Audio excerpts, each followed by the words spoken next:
Okay, folks, we are now joining you on this fine Sunday evening, and well, we've got a few interesting topics that I've put together for this evening. That reminds me, I really need to get some music going in the background.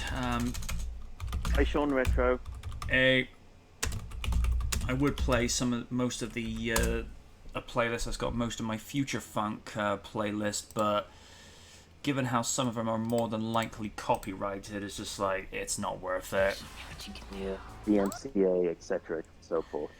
I'd love to know if Baleem's Up and Down is copyrighted, because the only thing that's wrong with that song is the repetition. Otherwise, I go from 0 to upbeat in 3 seconds upon hearing that. As soon as you're like, okay, I'm good, I'm good, I'm good.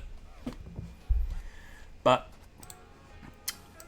onto the first of the topics for this evening, and also let me get the usual secondary window open. Yes. Alrighty. Okay, post that in as well. Rorschach actor Jackie Earle Haley believes that it should be Zack Snyder to helm the Man of Steel 2 movie.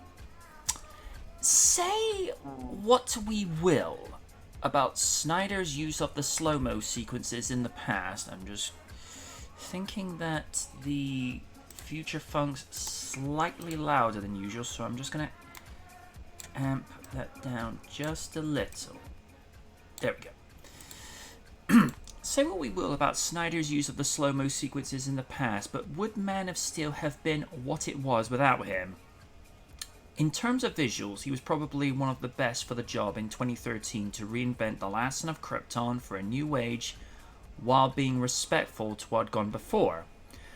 The Rock chimed in this article and said that he and his business partner, Danny Garcia, his ex-wife, had been advocates for him as Superman for a long time, and he believes he is the Superman of our generation. To quote, and here's a quote from him. I've been saying for some... Oh, this is actually from me. I've been saying for some time, Henry has the potential to succeed Christopher Reeve as the quintessential Superman if he was just fed good scripts for him to work with. Or do I need to remind people of this? Next time they shine your light in the sky, don't go to it. The bat is dead. Bury it. Consider this mercy. It was not Superman! It's been 6 years and that is still so out of character for Soups. Yeah.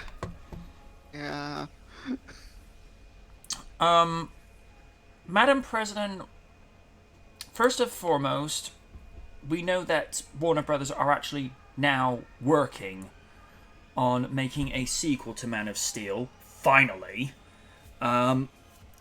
What do you make of the idea that Haley believes that it should be Zack Snyder to come in and direct the sequel, or do you think the project should go to someone fresh?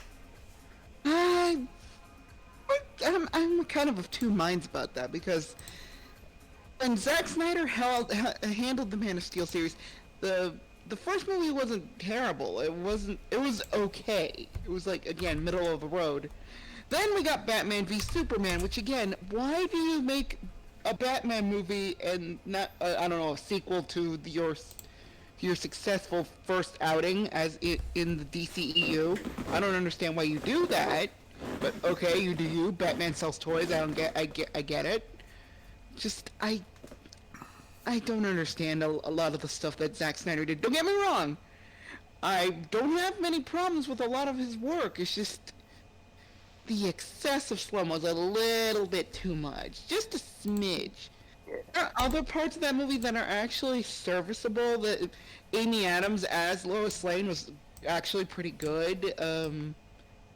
Lawrence Fishburne as Perry White was serviceable. I just feel like they kind of missed the point about who Superman is as a character.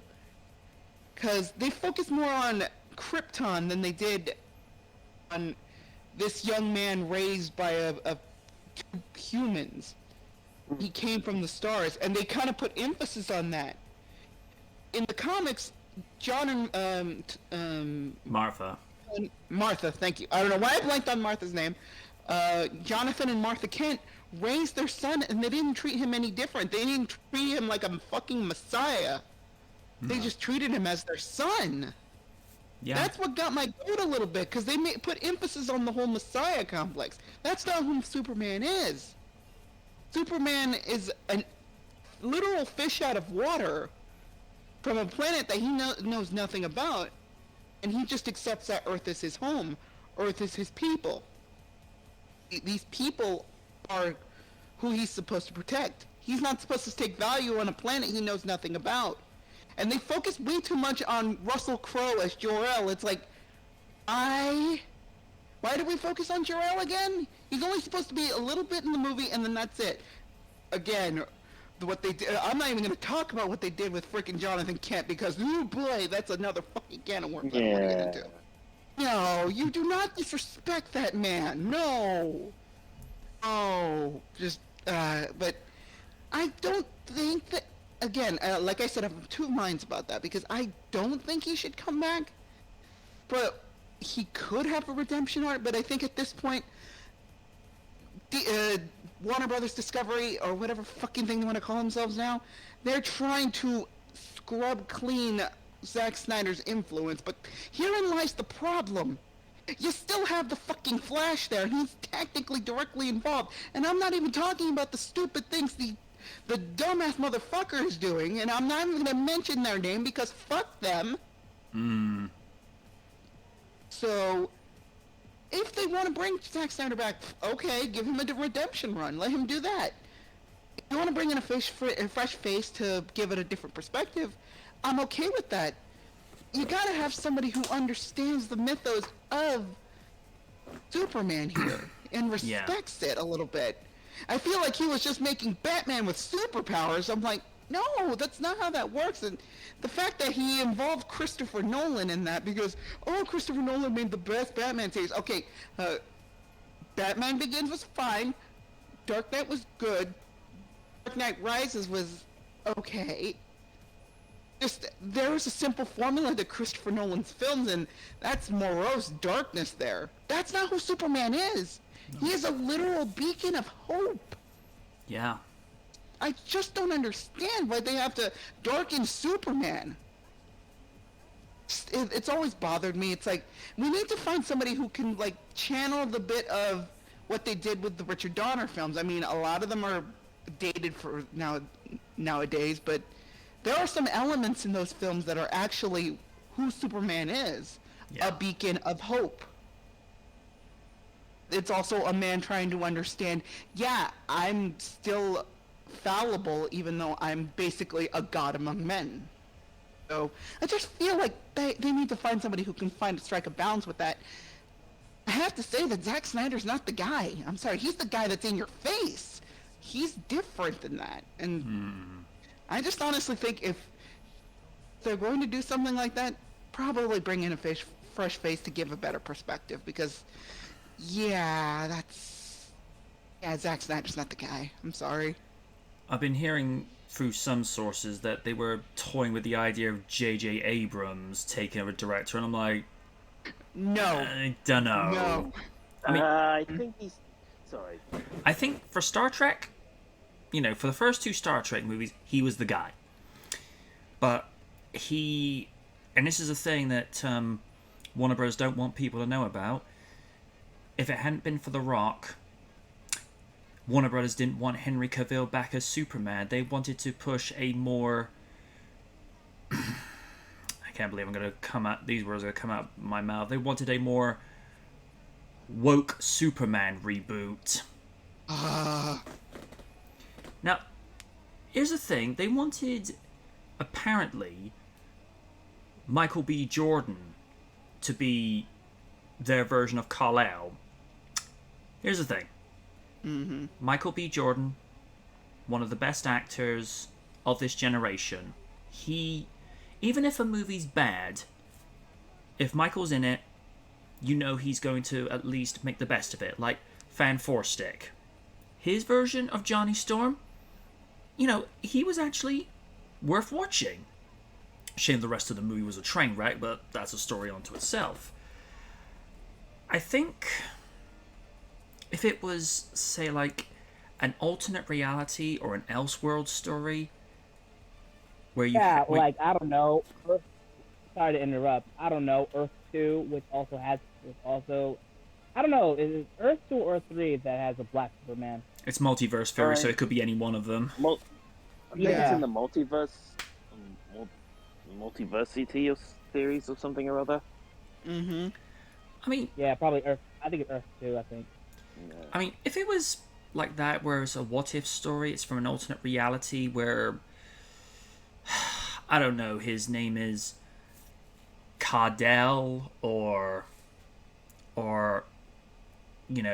Calzod or some. Well, obviously not Calzone. That'd be a little bit offensive on so many different levels. But where it's Superman, but it's not the Superman that everyone knows. It's not messing with what's already established. That wouldn't be a problem. But the thing is, people recognize the template of who Superman has been played by, and it's always someone who's tall, brunette, blue eyes, with just a slight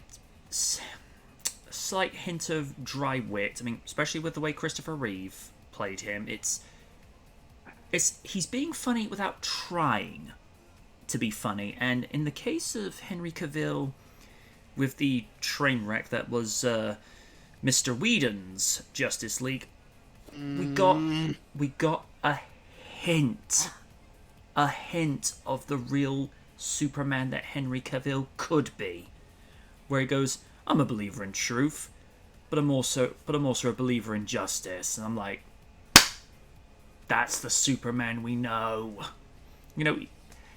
He's not being like, oh good lord, if Superman was actually being like Deadpool's like, no. Like, leave that to Deadpool. God, you put that into the universe, that's gonna happen.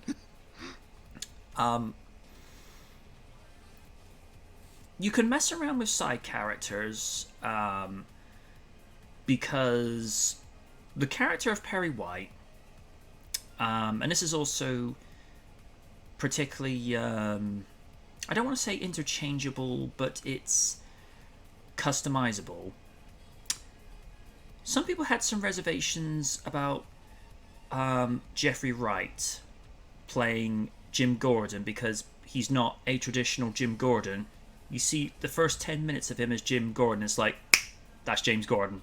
He's done it perfectly. And it's the same thing with Lawrence Fishburne as Perry White. Again, not a classic, traditional Perry White from those that have played him.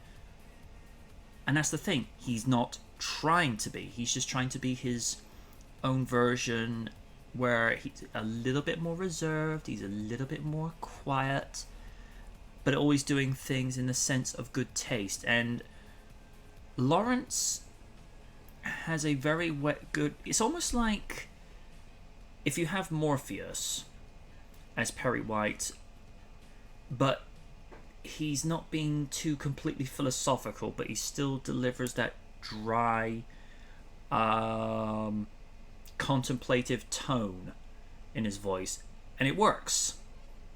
Why they had Jimmy Olsen swapped out and had his sister Jenny Olsen brought in, that's obviously an aesthetic choice that Snyder was going with. And Lyd, made a good point with the Kents. They treat Clark as one of their own. It's like, yeah, okay, he was found coming from the stars, but as far as we're concerned, this is our boy. We're not going to treat him any different. The only thing I found a little bit irritating at times with the origin story with Man of Steel is it kept I know that non-linear storytelling's been done before, but it's the fact it was jumping back and forth, and it's like, I'm gonna steal Raiden's line again. Stop! It just got old. I don't know. Now, some have made the argument that it's, too much time has passed since the first Man of Steel. Need I remind people, it took 36 years for Top Gun to get a sequel. What's 9 years? And before that, the longest time between sequels was Ghostbusters 2 to Afterlife and Tron to Tron Legacy. Which, by the way, Olivia Wilde, how you doing?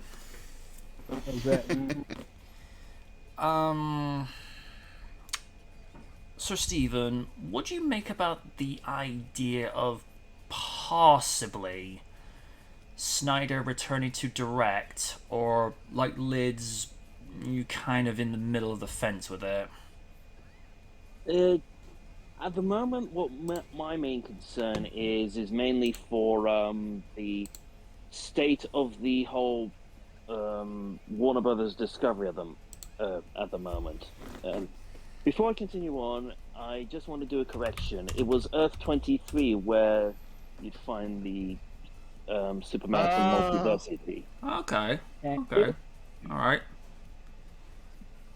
But in terms of a Man of Steel 2, until they've got their structure sorted out from this whole merger, which has left more projects abandoned and ruined than we'd like to imagine, it's just impossible to say at this point, because as much as people may hope it might be good, unless the command structure is right for everything to work, behind the scenes, it could just fall apart like it did with Batgirl.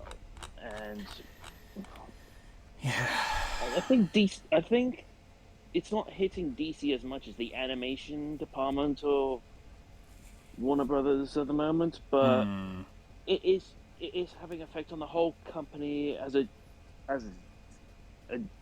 whole. As I say, it's just impossible to know where they're gonna go.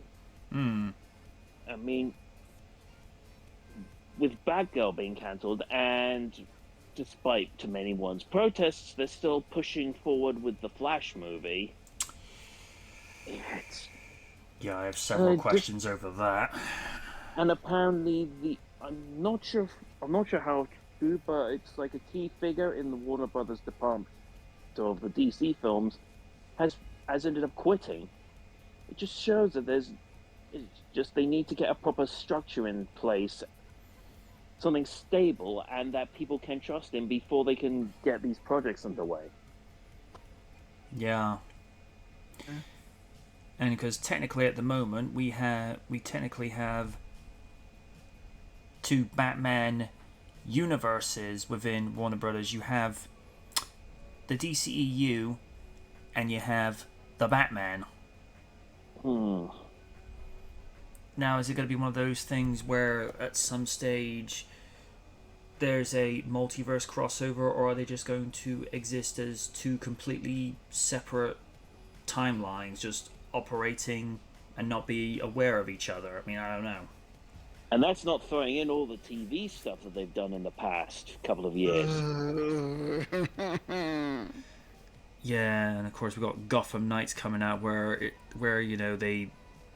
Bruce has a kid again, and they're trying to follow on in his footsteps after his death, and it's just like, you guys have got a funny fixation about killing the Batman. You're doing what Heath Ledger's Joker failed to do. Just because they did it in Arkham Knight does not mean you have to do it so many times over. Nope. Although the ending of Arkham Knight was a little bit ambiguous, because it's like, is he really gone? Because that ending was a little bit nightmare fuelish, and I wondered if there's like possibly like a nod to Batman Beyond, where it was a red bat emblem on the chest and not the traditional black on grey. I mean, I don't know. And also, I guess we'll find out in Suicide Squad, because that does take place in that universe. And also, the Arkhamverse. and also, Yeah. and also Warner Brothers, can you please pull the trigger already and give us a live-action Batman Beyond? We've been asking for this for about the better part of 20 years. And also, Warner Bros. Nestle Warner Bros. Games Montreal, fix your fucking game. Yes. Gotham Knights, because I've heard some. I have not heard some good things about that. Oh dear. What's happening? I think it's the effects. I'm not sure because again, I was interested in Gotham Knights, and then Oni's like, "No, we're not getting that." It's like, why? It's like it doesn't look good. Now I'll be Just saving. I'm saving my money video. for Ragnarok. Yeah, from a technical standpoint, Sorry, the frame rate is terrible. It's locked at Ugh. for nerd statistics. It's the game's locked at 30 frames. That's a giant no-no. And it's $70. Stuff that. Mm-hmm. Dan I'm pretty. just asked a question. I have a question regarding the topic Superman's upbringing. Let's say that Superman landed on the planet Vegeta instead of Earth when Krypton blew up. Let's say he grew up trained as one of Frieza's Saiyan soldiers. Do you think he'd be one of the cold-blooded Saiyan killers? It's a good freaking question. Depends if he ended up stumbling upon his father's teachings. Yeah, maybe we'll get flashbacks of that. It's kind of sort of like Goku, because in the beginning, when Grandpa Gohan found him, Goku was pretty violent until until he hit his head. Yeah. Yeah. Mm. And Dan asks, wasn't the Gotham Knights TV show cancelled? I think so. Think God, I it hope is, but that or it's in development hell, which I don't know if that's the case. I'm not sure. Although in the case of Hollywood at the moment, developmental hell doesn't exactly narrow it down with regards to projects. Because there's always something. I mean, there was once upon a time, Ghostbusters 3 languished in development hell. And I'm just glad, that Jason Reitman is striking the iron whilst it's hot, and we're getting Ghostbusters 4 December next year.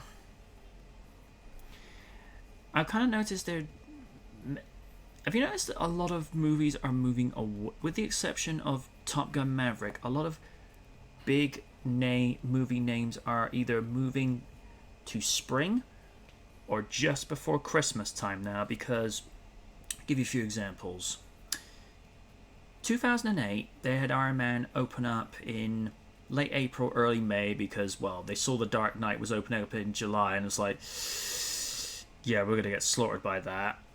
And then 2009, you have Avatar just before Christmas, Tron Legacy a year after is around Christmas, and any time a Marvel movie opens up, it's always around that springtime period. And of course, now a lot of movies are moving to either spring or Christmas, and the summer period's just like, hey, what about us? Where's the love for us?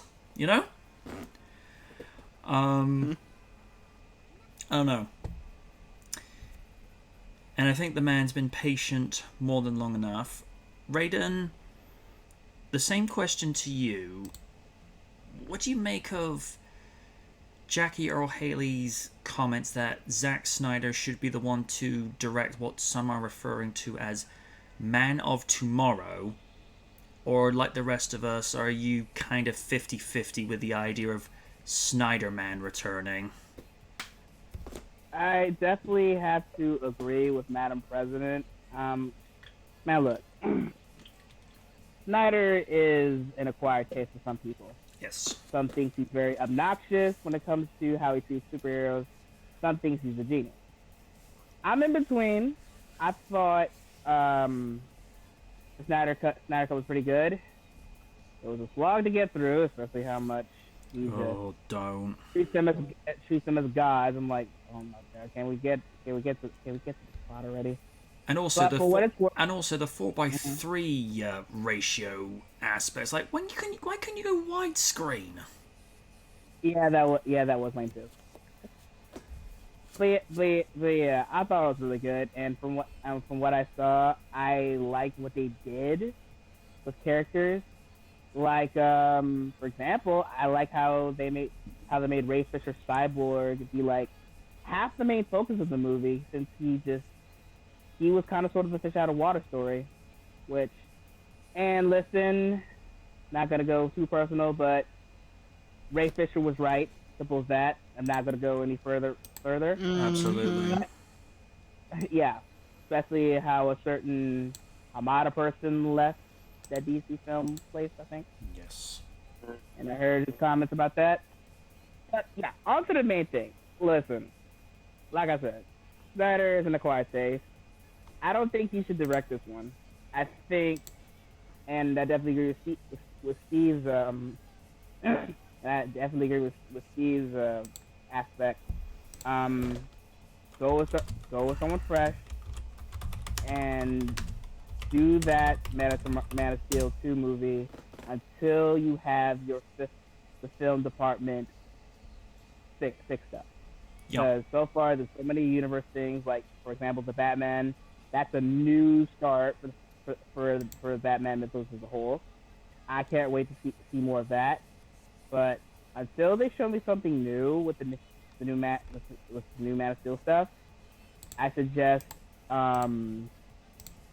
stop saying, start doing. Simple as that. Do it instead of saying it, because keep saying a lot of things that lulls people into false hope. And for the way the DCEU has been going through all these years, it's time to take action. Simple as that. That's all I'll say about the whole matter.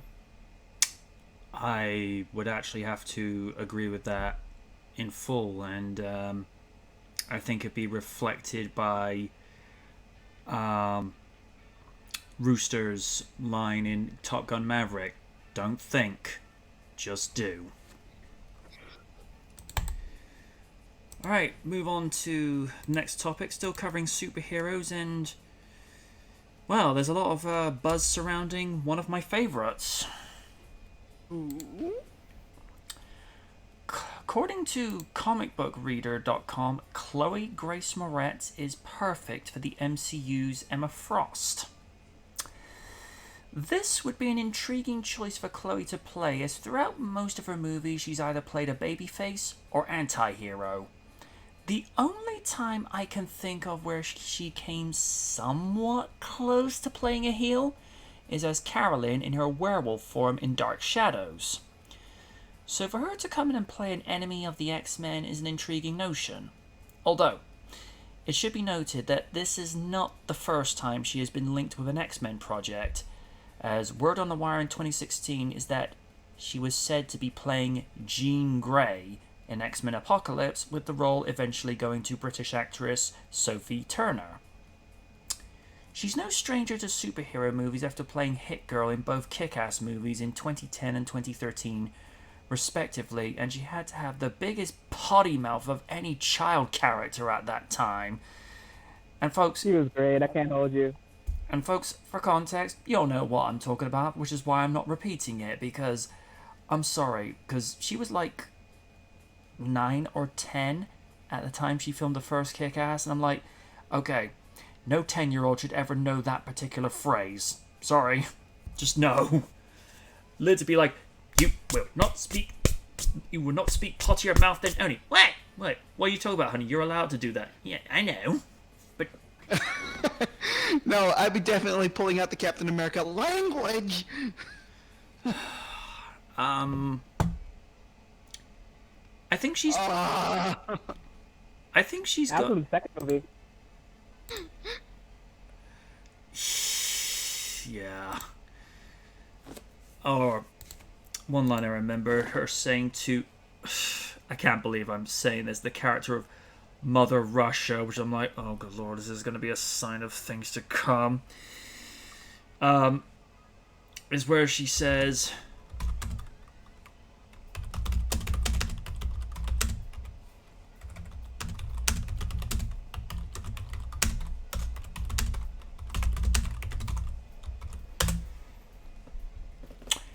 I'm not repeating that. Oh, no. Yeah. Ooh. And for Nope. context, she said that in Russian. No. Oh my god. I got nothing. I actually watched that on my birthday with my dad a few years back. Yeah. Yeah, I remember that. Oh dear. Oh god. I mean, what's worse is that in the comics, she was a little bit younger looking than that, and then she with these words coming out of her mouth. I'm like, oh no. That's a child. That's a child. All right. In the movies, okay, she was potty mouth. It is what it is. But in the The movie comics, was good. Okay. she's much worse. Much worse. So I've heard. I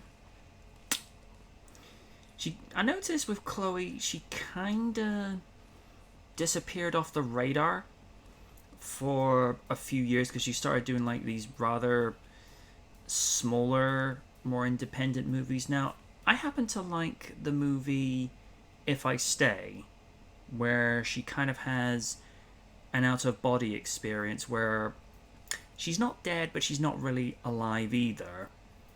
And it's sort of reliving her life from an outside perspective, where she's kind of accepted and what have you. And it's her boyfriend, letting her know that she got accepted into like musical universities, saying, "I will do anything if you just stay." And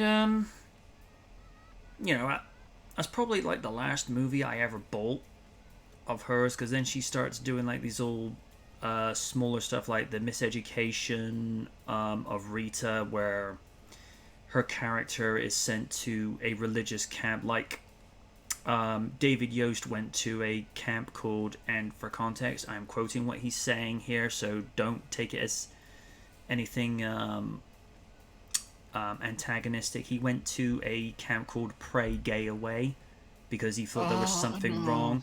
And the story that focuses on the miseducation of Rita is Rita's found out to be, in one scene, getting rather friendly acquainted with another lady. She gets discovered upon, and she's like, "No, you're going to this camp so you can be turned straight." And I'm like, okay, if that was today, hell no. Like, nah. You know what? That reminds me of the plot of New Mutants. Except you had Macy Williams' character in Wolfsbane that has a really effed up experience. I think she's like Catholic, I think. Mm-hmm. Yeah, she's Catholic. Yeah. That's I remember. Off topic, damn shame about that movie because I saw a little bit of that. I think I saw like half of it. I think after that could have been a good. That could have garnered a good sequel because I like the actors who played the characters, especially that one chick that was Ileana. Anna Taylor-Joy. Anna Taylor-Joy, yeah, she was Colossus' sister, Magic. Yeah, she was Magic. Yeah. And probably like her most recent project I could think of was the Tom and Jerry movie, where she's. I've heard mixed opinions about that. Although I did hear she was actually one of the reprising aspects because she was trying her hand at comedy because she'd done all the comedy within action stuff with things like Kick-Ass and doing the dramatic stuff with, like I say, either If I Stay and Let Me In, which to this day, very well done movie, considering it was done with little to no money, and that was also directed by Matt Reeves. Let Me In is one of those movies. Don't try to judge the visual effects because when you only got 20 million, you get what you pay for. But it's the dynamic of where both Owen and Abby are, because they're essentially victims, being bullied to where they're currently at. Owen is bullied at school because, well, you know how kids are when they bully others at school. They're dealing with, I think there's two types of bullies. There's ones where kids are just assholes for the sake of being assholes, and then there are those that don't really want to do it, but they're trying to deal with their own insecurities by taking out other people. Still wrong, but you get an understanding of why they do it. And of course, Abby's been a victim of vampirism for about the better part of 200 years, and it's through her interactions with Owen, they kind of have some sort of common ground and something to relate to, for want of a better description. So again, like I say, with her to play Emma Frost, that's going to be an interesting choice, and she's probably likely to be vocal about how Emma Frost will be presented costume-wise, because Chloe got extremely vocal in Neighbours 2, where she didn't like the fact that people were making so many comments about her body appearance in the context of saying, well, you've got such a great figure. It's like, that's all very well and nice and all, but I want you to focus on how my acting performance is, not if I look hot or not. Which, I get that. But thing is, and this is something that people don't want to hear, if you're a woman and you're hot, you're going to get complimented and commented on for your appearance. That's just how it is. I'm not saying that's right. I'm just saying that's how Hollywood is. Because, and this is something that Lid may not like, and she'll probably agree with, sex sells. To a degree, I have to say that. Yeah, it's a factor. It's a thing that happens. So it's like, And considering some of the times that Emma Frost is represented in the comics and in some live action and animated portrayals, I wouldn't say the outfits were suggestive, but some are a little more suggestive than others. I'll leave it at that. And if she sees like the concept art, she'll probably say this needs to be covered up more and what have you. A lot of the times, I think, because for me, the last thing I saw her in, animated wise, was the X-Men anime itself, and even when she was had revealing clothing, she was very half provocative, but not too crazy. See if I can find a photo right quick. Yeah, well, the thing about Emma Frost is her outfits are not necessarily about dressing provocatively. They're about power. She learned that from starting to work in the Hellfire Club as a dancer. She knew she was going to get attention by dressing in a risque way. That's how she could do it. Not just using her mind, but using her body to get where she was. That's how she got to the position as the White Queen. She worked her way to the damn top. And nowadays she's about more style and substance and fashion, but she's still going to use her body to get where she is. Now, she's not as provocative nowadays, but it's like she doesn't need to be. She knows who she is. Yeah, she's well respected. Yeah, she's well respected when it comes to being like, I forgot her rank. I know her and Jean Grey are very like equal when it comes to power. Yeah. And also there's a story that she told.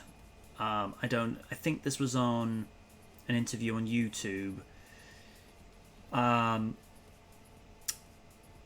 forget what movie she was in, but they were told by a a production hand, or backstage hand, that, oh, they want you to wear these chicken cutlets underneath your outfit so that your bust is more prominent. And she says, not happening. She said, look, I'm all for enhancing a performance, but not to the point where my character is being sexualized, which I thought, good on you, because, and also, I don't know if this was well after she turned 18, but it might have been a little bit before, and if it was before, I was like, no, that's a no-no. Because, well, it's Hollywood. There's stuff that goes on that shouldn't be going on, and we'll leave it at that, because we try to be as non-controversial as possible. I am awake until that happens. Kitsune, I have an opinion about the world economy. It's like, shh, you go back to sleep there, mister. Like, okay, time for some sleepy time to you. Go now.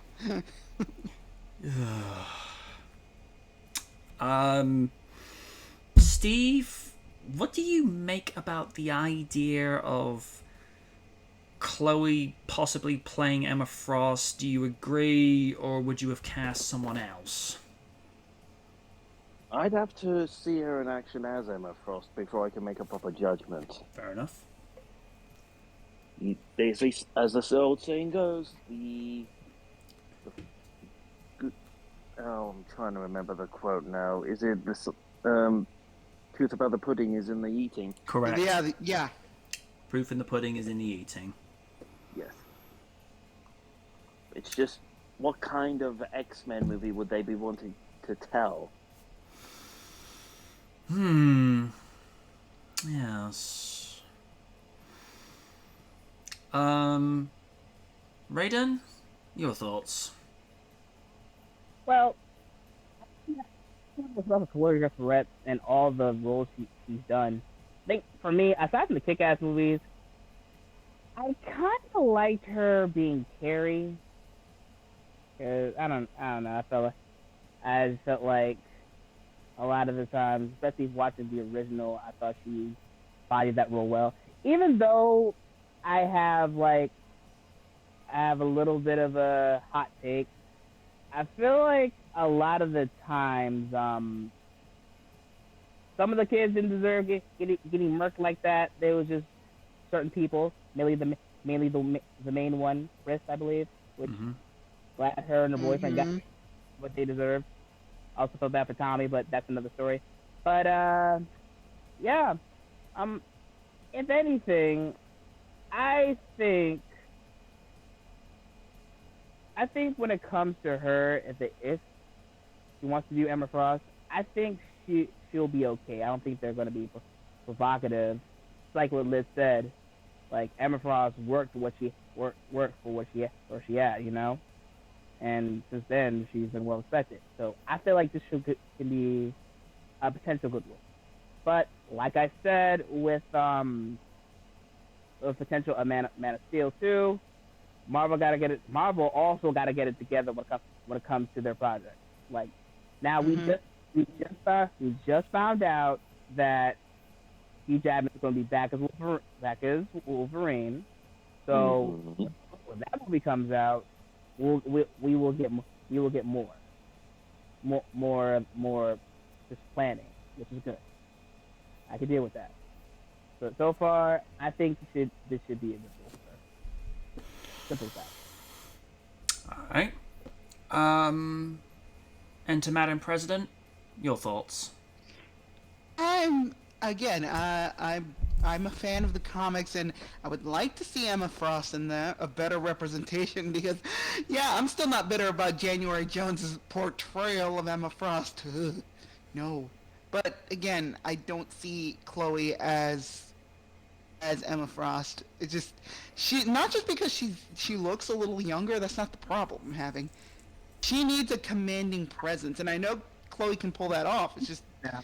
it needs more of an adult looking actress to do that, because she can still kind of pass off as early 20s.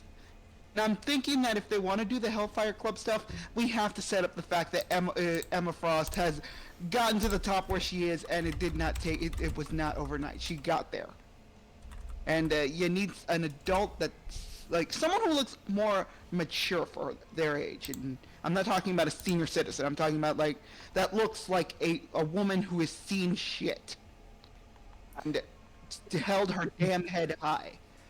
And honestly, I have a different person in mind because I watch a YouTube channel called Nando versus Movies, and he does a lot of fan casting, especially for Marvel films. Right. And the person he suggested for Emma Frost was an actress named Vanessa Kirby. If anybody doesn't recognize the name, she was in Hobbs and Shaw as Shaw's sister. Huh. Oh. And I believe in she was in the last Mission Impossible movie. She played a character called the White Widow. Doesn't sound like Emma Frost to you? It does. That's honestly, I think that would work. So, as for Emma Frost, yes. Chloe, no. I'm sorry. I like Chloe. I don't have problems with Chloe. Just she's not Emma Frost.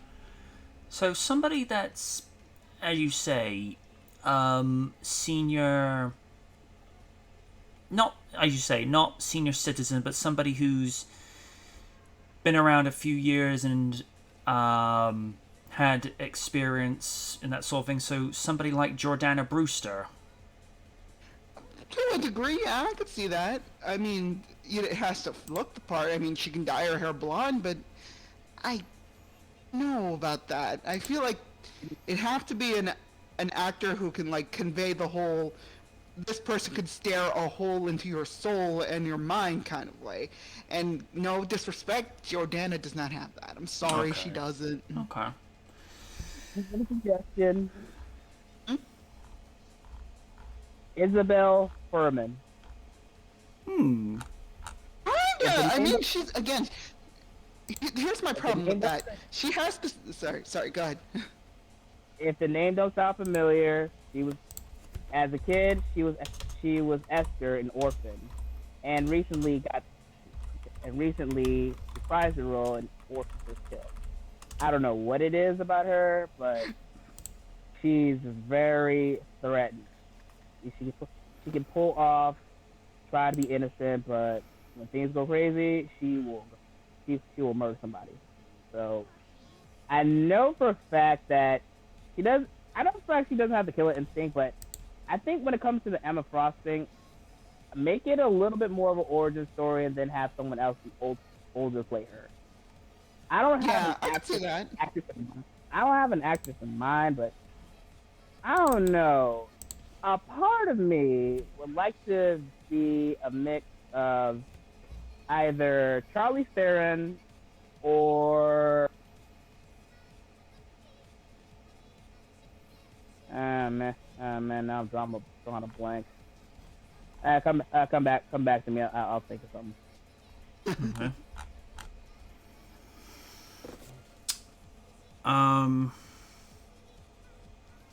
We already said for you, didn't we, Steve? Mm-hmm. Liz is done. Raiden, I think, is finished up with that. So we'll move on to a topic I've put together because next month is a bit of an anniversary for the WWE, and that is nearly 20 years since the first Elimination Chamber match. Oh boy. November 17, 2002 was the 16th annual Survivor Series pay-per-view from Madison Square Garden, New York. While there were not traditional Survivor Series matches, kind of foreshadowing the future as that match type became less and less over the years, the elimination factors were still there, especially with 3-minute warning against 2 Dudleys and a Hardy, with Devon Dudley coming in at the end and reuniting with Bubba. This was also the very first time that the Elimination Chamber match was first used. The match had elements of War Games, Royal Rumble, and Survivor Series on a night that also saw The Big Show challenge Brock Lesnar for the WWE title, with the next big thing doing the impossible and F5ing The Big Show before being betrayed by Paul Heyman. But let's be honest, it's Heyman. He'd sell his own family out if it meant keeping his meal ticket. Raw's World Heavyweight Championship was contested in possibly the most unforgiving environment since the creation of Hell in a Cell. Then champion Triple H defended the title against 5 challengers: Chris Jericho, and arguably his most insufferable heel persona to date, Kane, Booker T, RVD, who probably had the best spot in using the chamber and landing like Spider-Man, which is relevant since the first movie was out that summer. And last, but never least, making his first Survivor Series appearance since the infamous Montreal Screwjob of 1997, the Heartbreak Kid, Shawn Michaels. With the most ugliest gear possible. Oh, yeah. Hey, this guy's got the right idea. He wore the brown pants. And somebody commented that he had like the worst bob haircut. It's like, oh, God, no. as a first time used, I'd say this match still holds up well after all this time. The second at SummerSlam 2003 was just below par, with Triple H not putting in any wrestling due to injury, and the only physicality dished out was Old Faithful and his sledgehammer on Goldberg for the 1-2-3 to retain his title during the now infamous Reign of Terror title reign. Gotta give it to Goldberg. He made that chamber his own, especially how he killed Jericho. Yep. Now, we all have our opinions of Triple H during that time, absolutely valid. But he continued to wrestle out there when it was down to him and Michaels with a crushed trachea. But that said, RVD did have reservations about adjusting his frog splash when he was dropping from the top of the pod that his knee connected with Triple H's throat. I remember being enthralled throughout the pay-per-view and the main event as well, and this was back in the day when I was watching on Sky Sports. Just shows how much things have changed over years when the UK now has the WWE Network and Peacock in the United States. And also, there was that running gag with the send your best well wishes to Get Well Randy Orton at WWE.com, and I'll be back in no time. And there's JR going, boy, am I holding my breath. Steven, you'll be excluded from this one because wrestling's not your thing. Raiden, what do you remember about Survivor Series 2002? What was your impression of the Elimination Chamber, and how well do you think this match holds up to all the others that have gone since? Well, I remember I wasn't watching that much wrestling at the time, but I definitely remember seeing like highlights of that chamber itself. It looked like something you see in a Mad Max movie. You know, Thunderdome and all that jazz. Al Apropos, Thunderdome, Pandemic. You know. But yeah, over the years when I finally saw the match, it was like, yeah, crazy stuff. RVD just being, you know. RVD. Yeah, basically. Favorite spot was when he jumped from the turnbuckle to the cage itself. That was pretty cool, and just crossbody Jericho. That was super dope. Fortunate for Triple H with his trachea, but RVD's spot was cool. But and I find it funny Triple H suffered another unfortunate thing in MSG, because remember all those years back in 2000 when his leg was yeah, gee. No. Yeah, sometimes MSG and Triple H do not mix, because a lot of bad things happen. Especially with thumbtacks. Yeah. But yeah, I think in a sense the match still holds up today, because it shows what things would happen in the future. You know, like my question doesn't hold up. I think so in extent, even though a lot of the times WWE has just, even though I'm not the biggest Hunter guy, especially how he runs things, but before that, Chamber has been a good use. Even though you dismiss what happened in Elimination Chamber 2015 when they used that thing like 3 times, IC title, tag titles, I don't know. Also, for me, and this is a big hot take, I don't like the new Chamber. I don't know why. Yeah. It got rid of everything that was brutal about it, like getting rid of all of the chains, all that jazz. You What's the know, point? yeah. But like I said, for me it depends on how you use it. Like one of my favorite current ones was Elimination Chamber 2019 Mm-hmm. with when Kofi Mania was getting super big, Yeah. and it was building up, and the match itself was really good. You know, so like I said, when it comes to the Chamber now, it depends how it's being used to build the next person, or just, you know, use it pure dominance. I remember this year when Lesnar came in and killed everybody. Especially Austin Theory. That was, oh my god, I could not stop laughing at that. But yeah, I think the legacy of the Chamber still holds up as long as you have the right people to do it.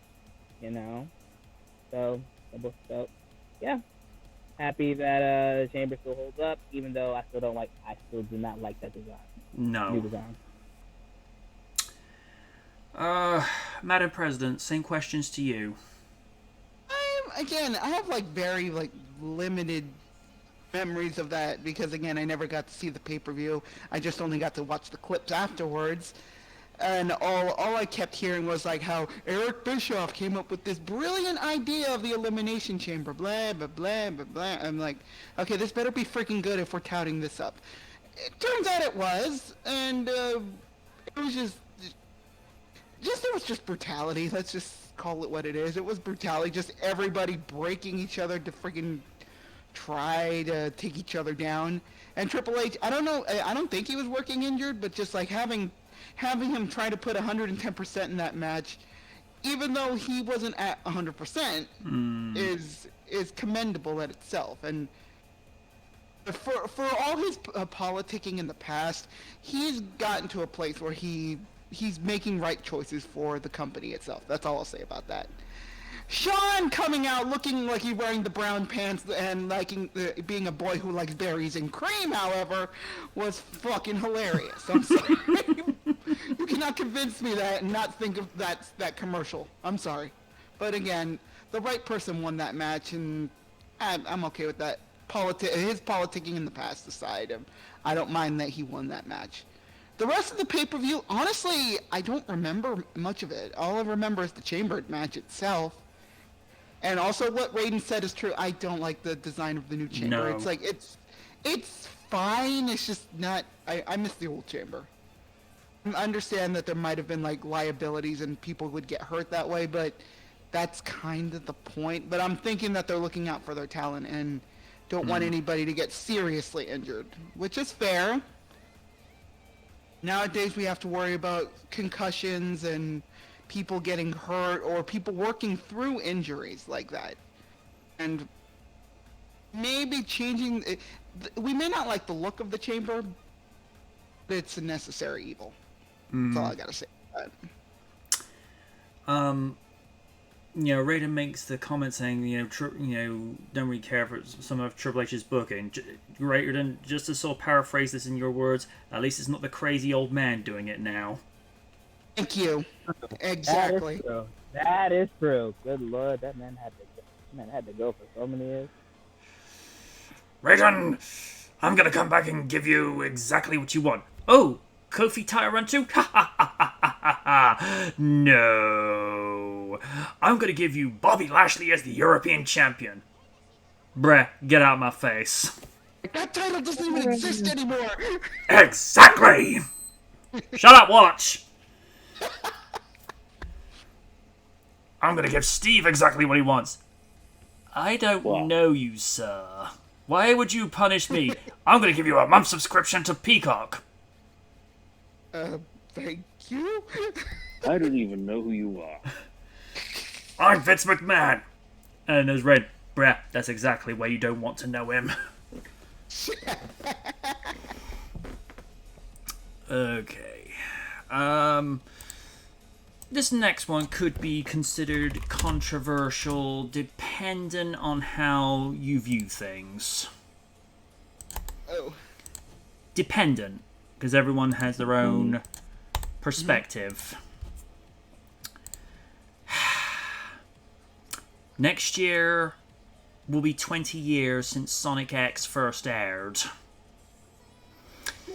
Good lord, that makes me feel old. There are probably going to be some controversial opinions on here, but what Sonic article, game show, and now movies don't.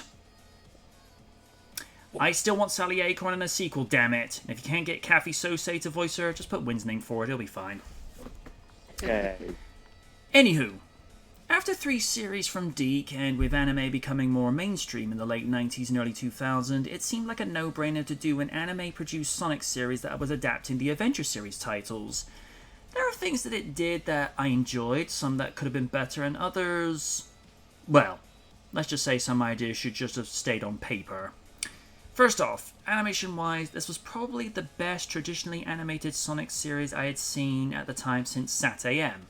The art style was vibrant, colourful, and getting to see Sonic in a way he had never been done before. Although there are some episodes where you can see where the budget was not great for animation, particularly with the Chaotix episode where the framing and size proportions for Amy was just all wrong. The adaptations of SA1 and 2 were fine. The Japanese dub incorporated the soundtracks from the games, which I thought was a nice touch, whereas the English dub by 4Kids just had generic soundtracks that really did nothing to complement the show. Speaking of the 4Kids dub, the voice artists they chose were fine, but the direction they were given was awful. Jason Griffith, who also voiced Shadow, and would go on to voice them both in the games, was between okay to meh in this series, as they never really got the potential out of him that you could hear in Sonic Unleashed, where there was much more natural delivery. Lisa Ortiz, who some of you may know better as the voice of Lena Inverse from Slayers, was a surprisingly good choice as Amy Rose. Her energetic pitch as the pink hedgehog and her range was ideal. Chris Thorndike. Now this is where I'm likely to get some heat. But just remember this, haters. While you're entitled to your opinion, you are not entitled to tell me what mine is. Anyway, I think I could relate to this character, as if you were a lonely only child of the family and then suddenly connect with this amazing being in Sonic. Would you be willing to part with him so quickly before the season finale? Really sit there and think about that a minute. I don't agree with him replacing Amy's role in convincing Shadow to fight for the people of Earth when it was Amy that got to remember Shadow the promise he made to Maria in the game. So I'll give people that. That was just dumb. I don't hate the character.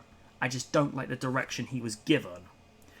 In terms of the soundtrack, I adored the first outro theme in Mirai, which was a very philosophical and reflective way of looking back at the events of the episode where Sonic is watching it replayed on the TV while everyone falls asleep. And if people look on YouTube, somebody actually took this idea a little bit more forward.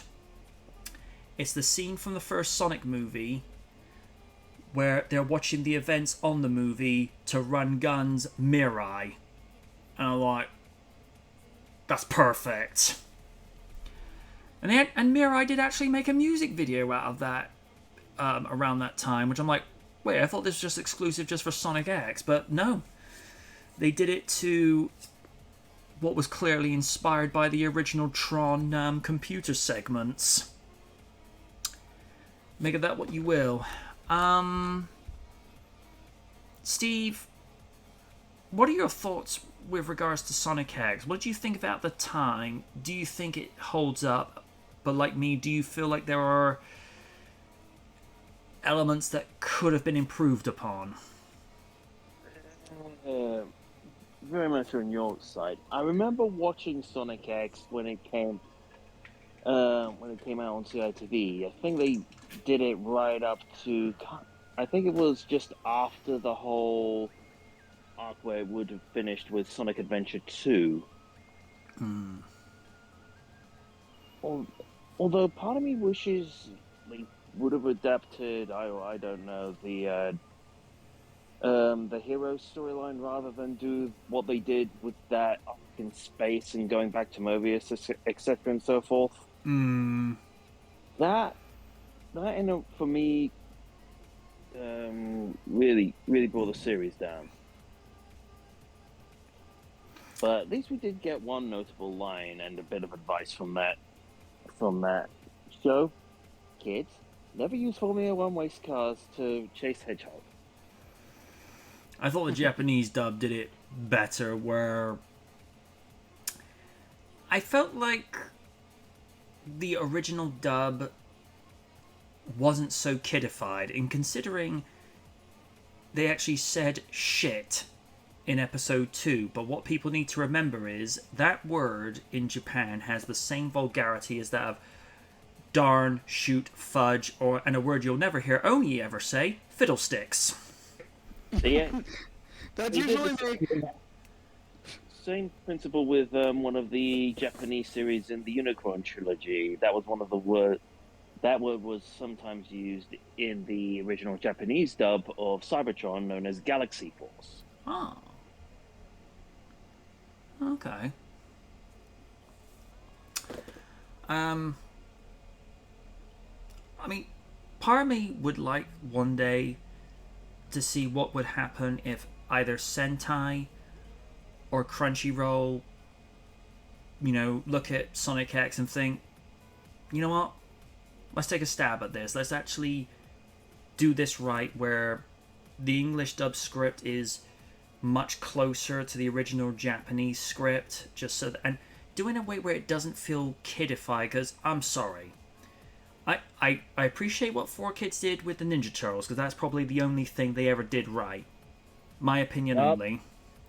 But Sonic X, the voice acting for that was just so butchered. I felt like the only ones who were trying, Mike Pollock as Eggman, because he's the longest serving voice actor for Robotnik now, and Lisa Ortiz as Amy Rose. But Griffith occasionally would have some decent delivery, but the rest of the time it's almost like they only just did one take, and it's just like, why? And the score they had for that, when they could have just used, they could have just paid Sega, they had the soundtrack from the games in the Japanese dub. Why couldn't they have it in the English dub? It would have been so much more complimentary. It would have actually helped it, but no. And Steve, you talk about one, aspect of Heroes not being adapted. As far as some are concerned, let's just be grateful they didn't adapt Sonic 360. I came long after Sonic X finished. Even My 2 cents with, I don't know, I've said this to the point of exhaustion now with 360. The whole thing with Sonic and Elise, folks, I've seen things on Newgrounds and DeviantArt that makes that look like PG compared to, I mean, yeah, it is controversial, the idea of Sonic and Elise having an implied romantic relationship, but I've seen, to quote Winston from Ghostbusters, I've seen shit that will turn you white. I kid you not, I've seen things that I can't go into detail because it gets that graphic. So, you think that's controversial? you don't want to... things on the internet. Yeah, there are things I just can't tell you. But, like I say, that one moment where she helps him turn into Super Sonic, folks, that may as well be kid rated.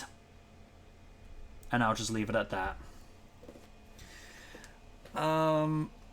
Raiden, what are your thoughts with regards to Sonic X all these years later? Is it something that holds up, or has the passage of time not been very kind to it?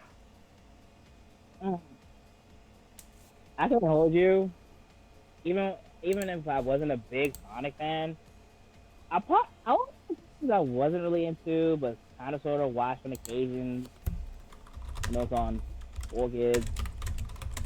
As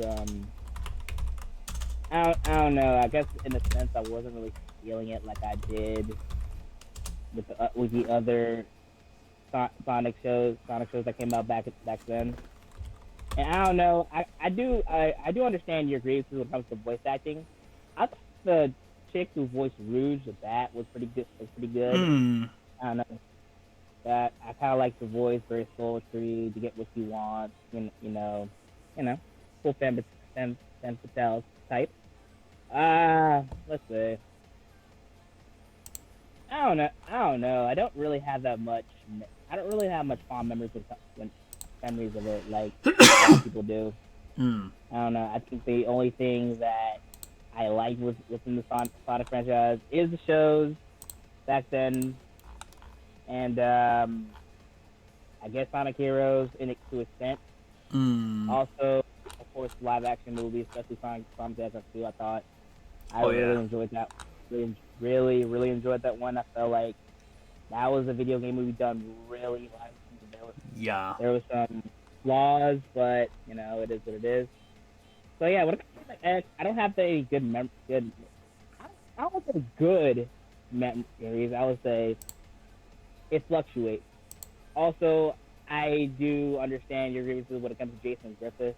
I feel like Roger Cranston did a better job of Sonic than him, in my honest opinion, because he had the snark, he had this quick wit over Jason Griffith. I just felt like he was overly too cocky, even though it was Sonic, but still, I feel like Roger Smith as character had more pizzazz than him. Oh yeah.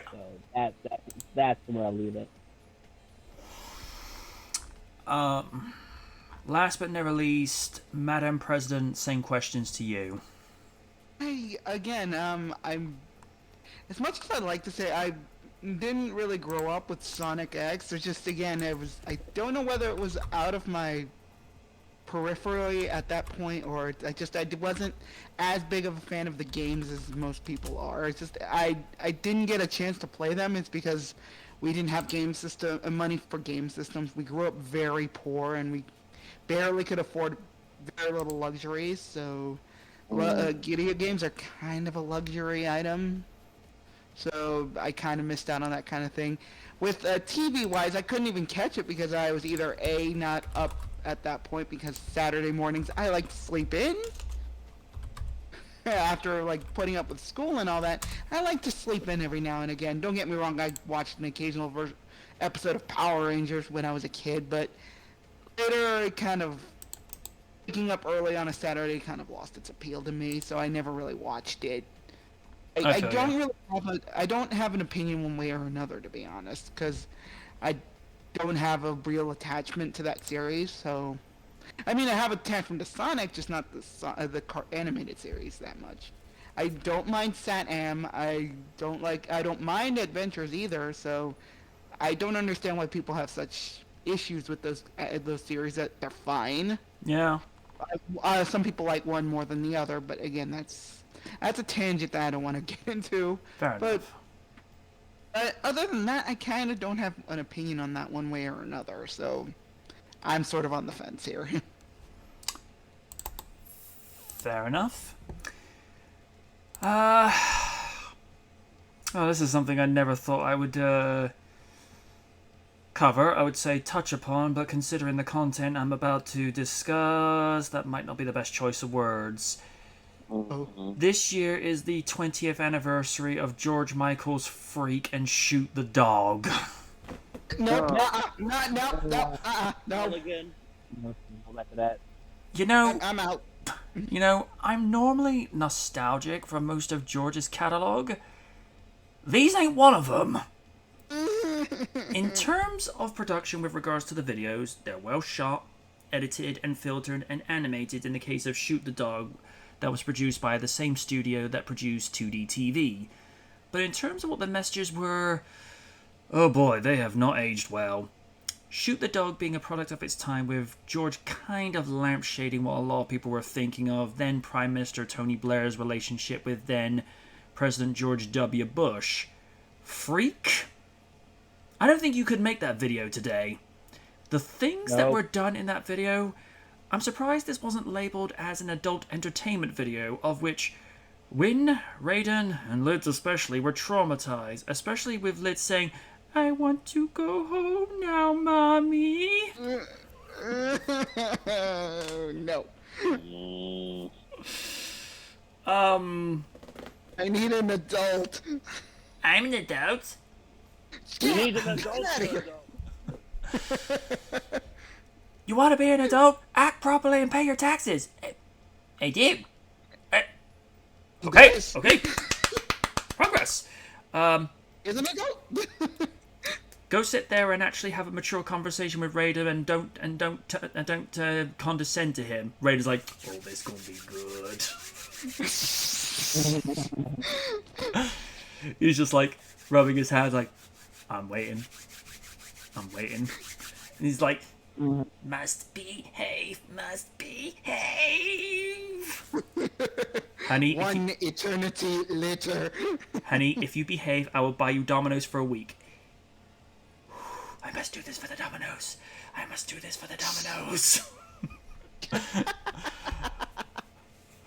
And there's Raiden, like, looking smug. Right, find ways to make him crack. Yes.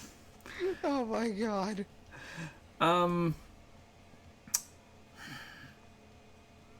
The actual beat used in Freak, where this is kind of where it's being a product of its time as well, by having the soundtrack replicating the 56k dial-up modem, which, by the way, folks, if you've got broadband internet today and that's all you've ever experienced, consider yourself lucky. Most of us had to deal with dial-up back in the day. And by the way, you don't want dial-up. No. You know, and it was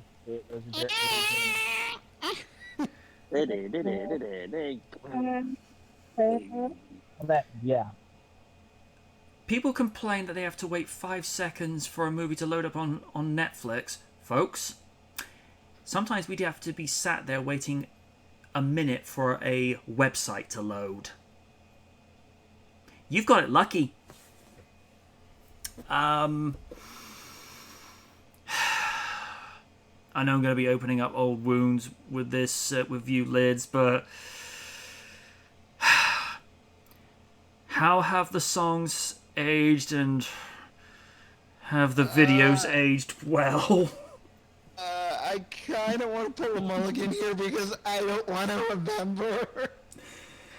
It's that kind of like, I mean, I've seen weird shit, but it's like, what the fuck did I watch?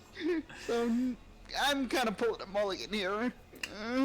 All those in favour of validating Lids' mulligan, raise your left hand and say aye. Aye. Aye. Nay. You do what? I'll be good. Who keeps saying that? It was Raiden. Boy, what? And it's like, oh, you won't get them Dominoes now, boy. Steve, did you ever see the music videos in question?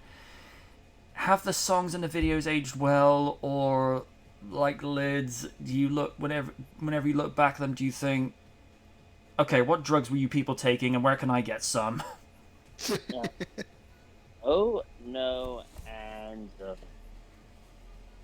I never, to be honest, never saw them. Never had any affinity for them, and probably a product of its time, but probably people were on something when they made them. Let me put it this way, and I think I'll probably have like full agreement from Raiden and Lids on that. Freak was basically a porno music video with a movie budget. No, no, thank you. No. No, thank you. No, thank you. I think Wynn summed it up with one scene where, and here we have Carrigan supposedly getting acquainted with pseudo Iron Man. Oh,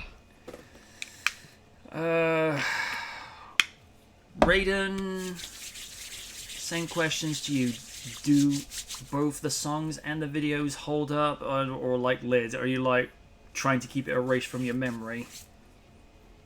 Yeah, I'm erasing that shit, bruh.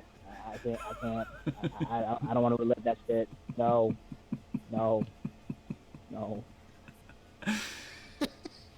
But let's keep this in mind. Snoop Dogg probably did some music videos that were probably just as adult back in the day. Yeah. I can agree with that. Because didn't he and 50 Cent do a very X-rated version of PIMP? You know what? You know what? It wouldn't surprise me. Alright.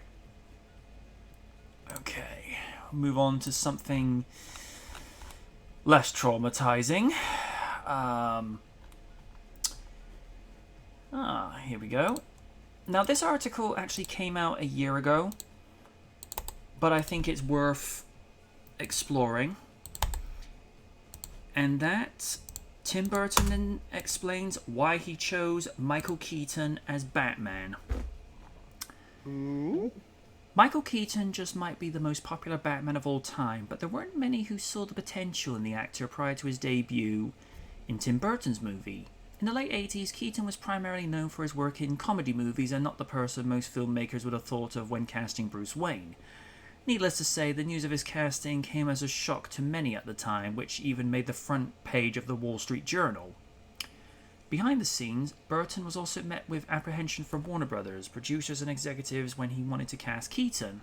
Even so, he stuck to his guns as he saw the potential in the actor, and we all know now how that worked out.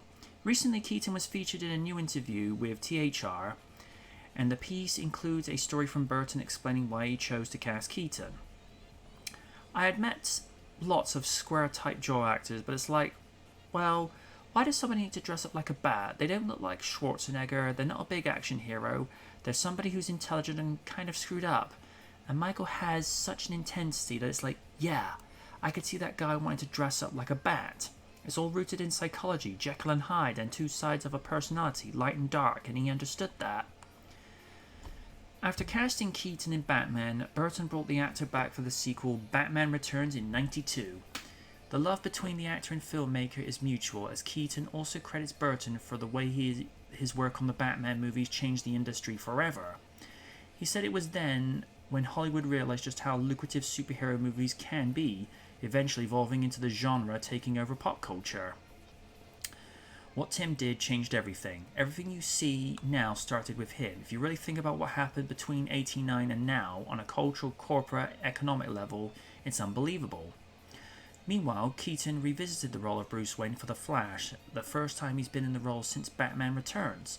Because the storyline involves the introduction of a multiverse with different incarnations of Batman, Keaton admits he didn't quite understand the scenario at first, asking to be told several times. Once he was brought up to speed, Keaton was happy to sign on to the project, as he confesses that he's been holding on to the idea of reprising the role for one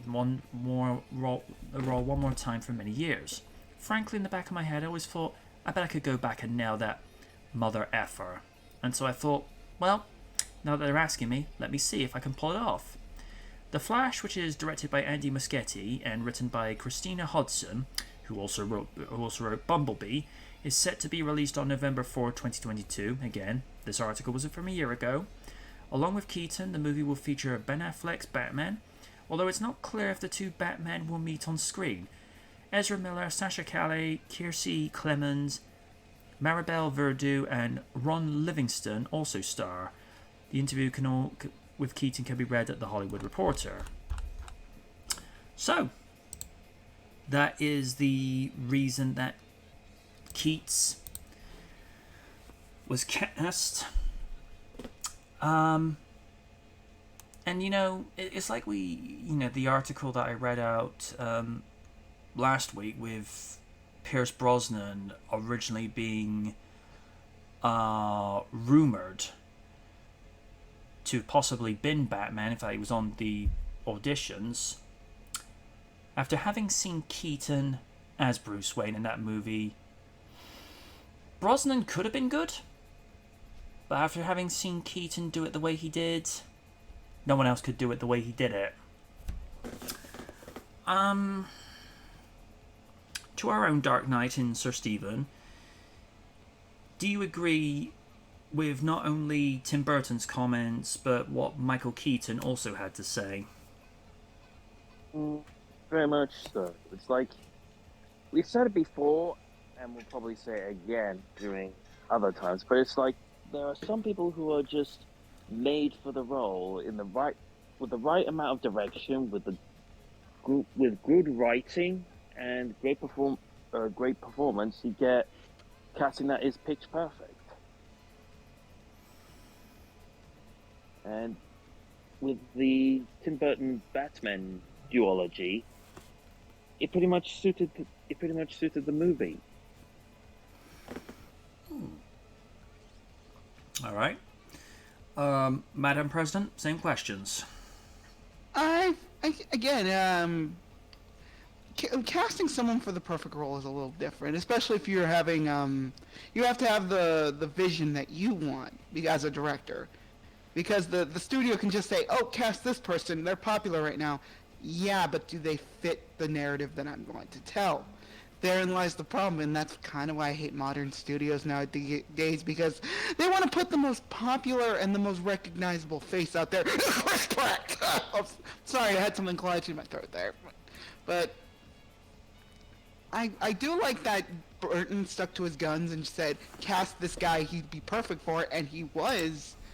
And I have to admire him for that. I would have liked to have seen more films, more of this version of Batman being told in, like, let's say Batman Forever or Batman and Robin, with less undesirable results. Yeah, but again, that's neither here nor there. But that's beside the point.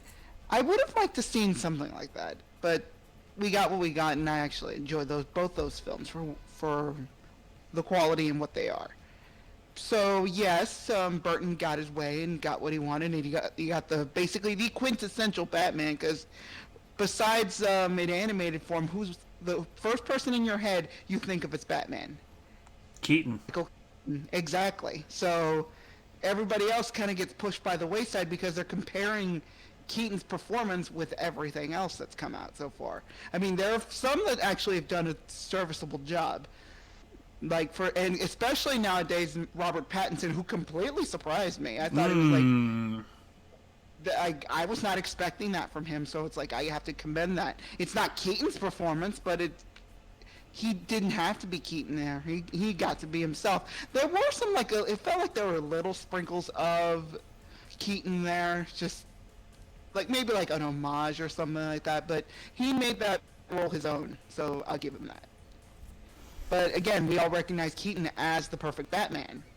So, because he did both Batman and Bruce Wayne really well. Yep. Which is kind of like the thing that some actors have problems with. They can't do the duality. They can't be both this guy, because Batman's the true face of Bruce Wayne, and Bruce Wayne is literally the disguise that he uses, if that makes any sense. Yeah. So, yeah, it's again, Keaton is the perfect Batman, and Burton made the right call there. If that would happen nowadays, that would probably wouldn't work, because you kind of have to work with the studio. Unless, of course, you're Christopher Nolan, and because they know he brings in the money, I forget what the YouTuber was called, but because he did so well in each project, Warner Brothers just gives him a do what the fuck you want card, we'll cave into your demands.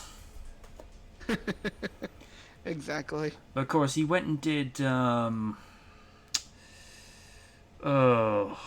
what's the one movie that came out with, David Washington and Robert Pattinson, where the protagonist just says this one word and he's able to kind of warp space, time, and reality. Came out summer 2020. Kind of blanking on that. I don't know. Let me quickly go check the wiki. Oh, wait. I just remembered Tenet. There we go, Tenet. Yeah, I heard that movie is like, people say, oh, you have to get it to watch it. Like, I think after watching it multiple times, I still don't get it. Yeah.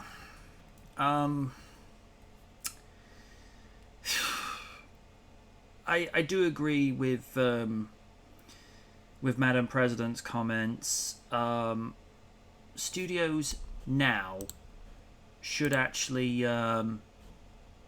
just let the director cast who they want to be able to get the most desired effect. And it's a similar thing with what Christopher Nolan did with the Dark Knight trilogy. He went with the best, casting treatment. I mean, Michael Caine as Alfred. Next to Michael Gough, Michael Caine is on equal pairing with Gough for not being, exactly the same Alfred, but in terms of the quality they put out, because Michael Caine's version is a little more assertive and aggressive, whereas Michael Gough's, there's this very reserved and quiet dignity about him, and to me, that's Alfred. But at the same time, Caine's version, he didn't pull his punches with Bruce Wayne with regards to when he would speak up. He would speak his mind if he felt Bruce was going crazy. My mind always goes back to when you told me your grand plan for saving Gotham. The only thing that stopped me from calling the men in white coats is when you told me it wasn't a thrill-seeking project. It's not. What do you call that? Damn good television.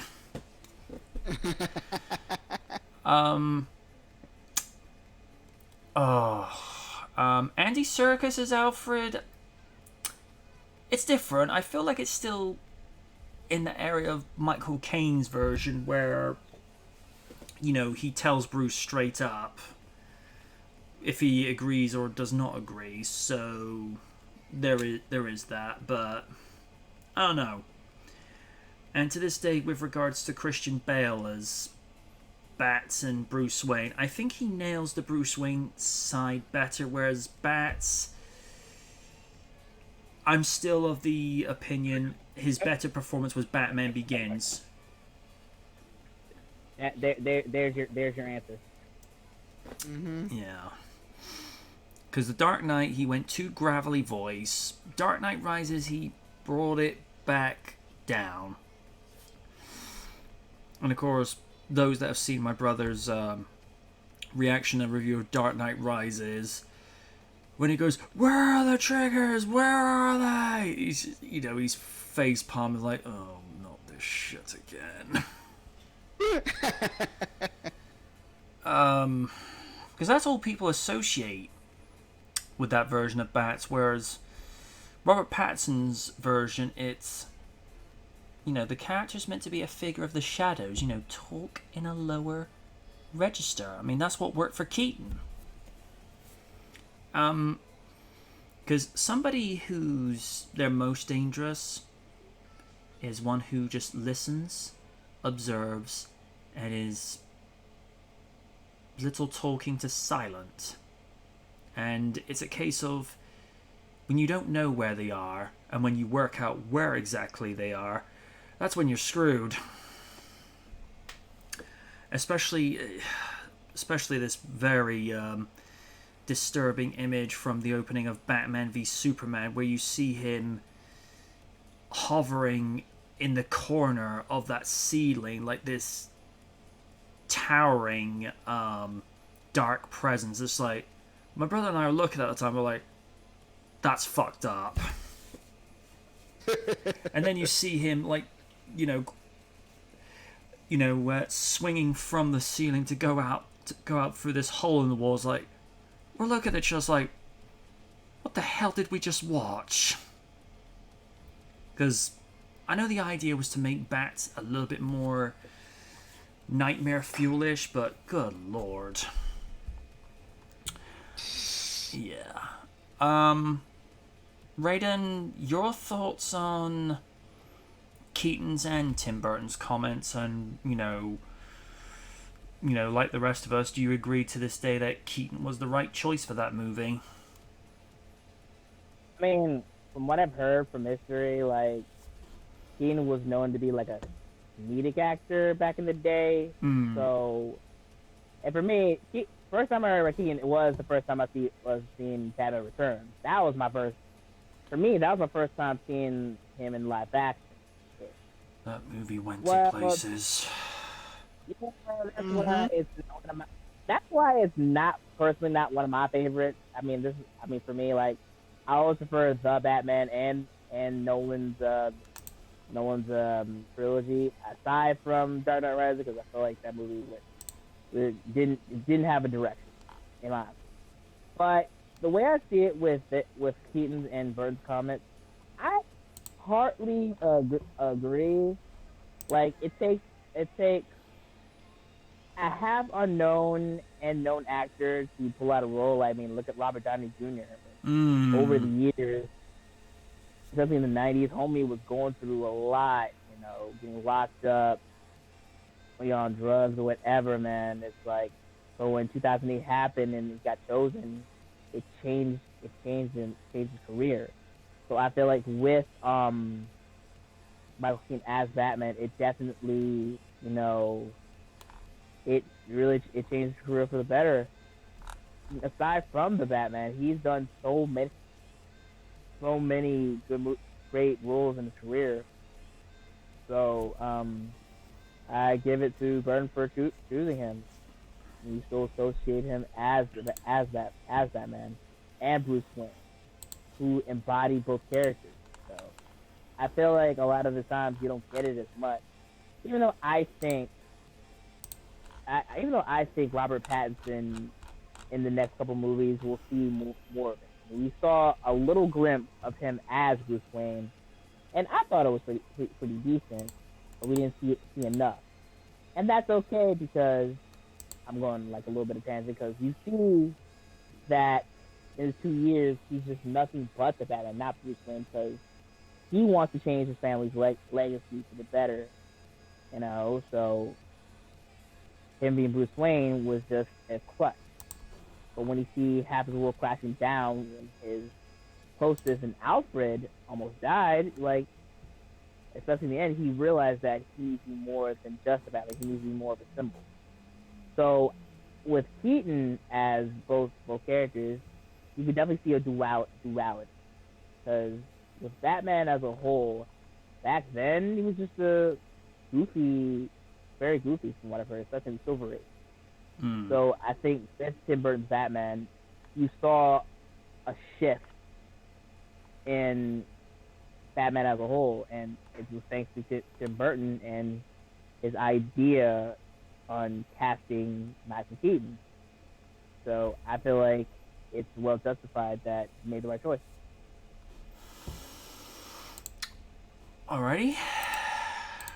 Probably move on to the last article of the evening, as I'm kind of running out of stuff to do. We'll get to yours in a bit. I hate when it does this. Black Adam rocks with, let's see what it did there, with $140 million global bow. Ticket to Paradise nears $100 million worldwide international box office.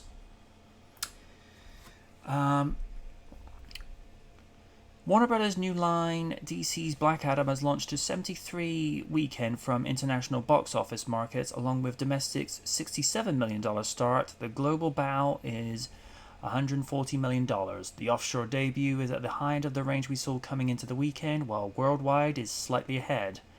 The Dwayne Johnson starer, why can't I just say the Dwayne Johnson movie, was number one the vast majority of its overseas openings and the top US title in each of them.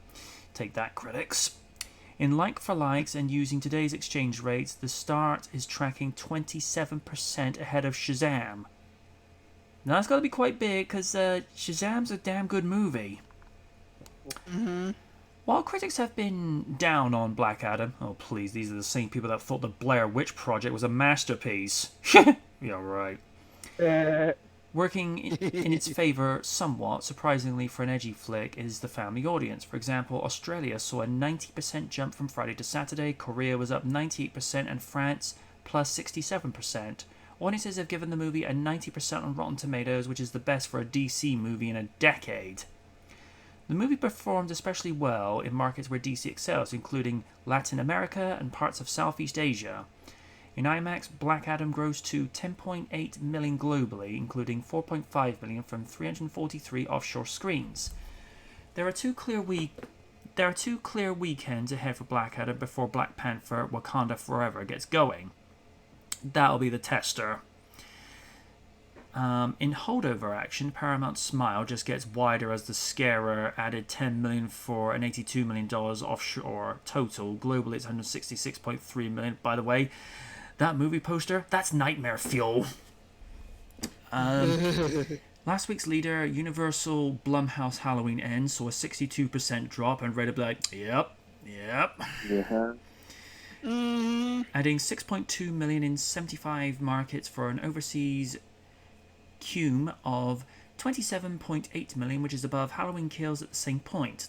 The global total is $82 million international, is suppressing Don't Breathe 2 and Spiral this session, while Latin America has overtaken the lifetime of Halloween Kills at current rates. Universal working titles Ticket to Paradise finally bowed domestically this frame and is now closing in on $100 million globally with $96.6 million through Sunday. Also notable, Disney began offshore release of Searchlight's The Banshees of Inisherin with an impressive number 2 start in the UK behind Black Adam.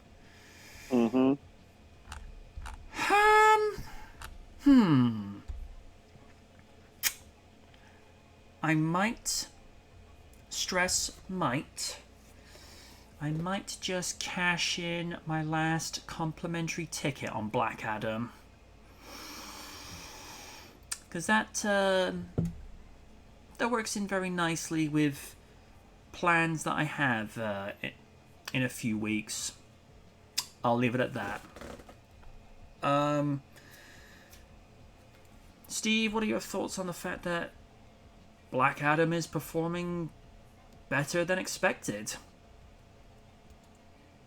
Well, I can think of one reason why. Mainly The Rock. And for most of the time that he's been in roles recently, most of the characters he's played are more humorous. But with Black Adam, especially after seeing the film today, it's a superhero movie where the main character is more or less morally ambiguous. You can understand why he does what he does, but not necessarily agree with him. Well, from what's been shown in the trailer, where your own son sacrifices himself to save you, you're not exactly the most peaceful and forgiving sort of person. You're like, you took my boy. I'm not okay with that.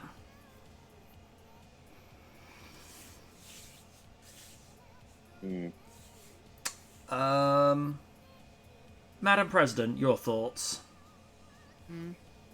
Your thoughts on the fact it's doing well? I've heard this.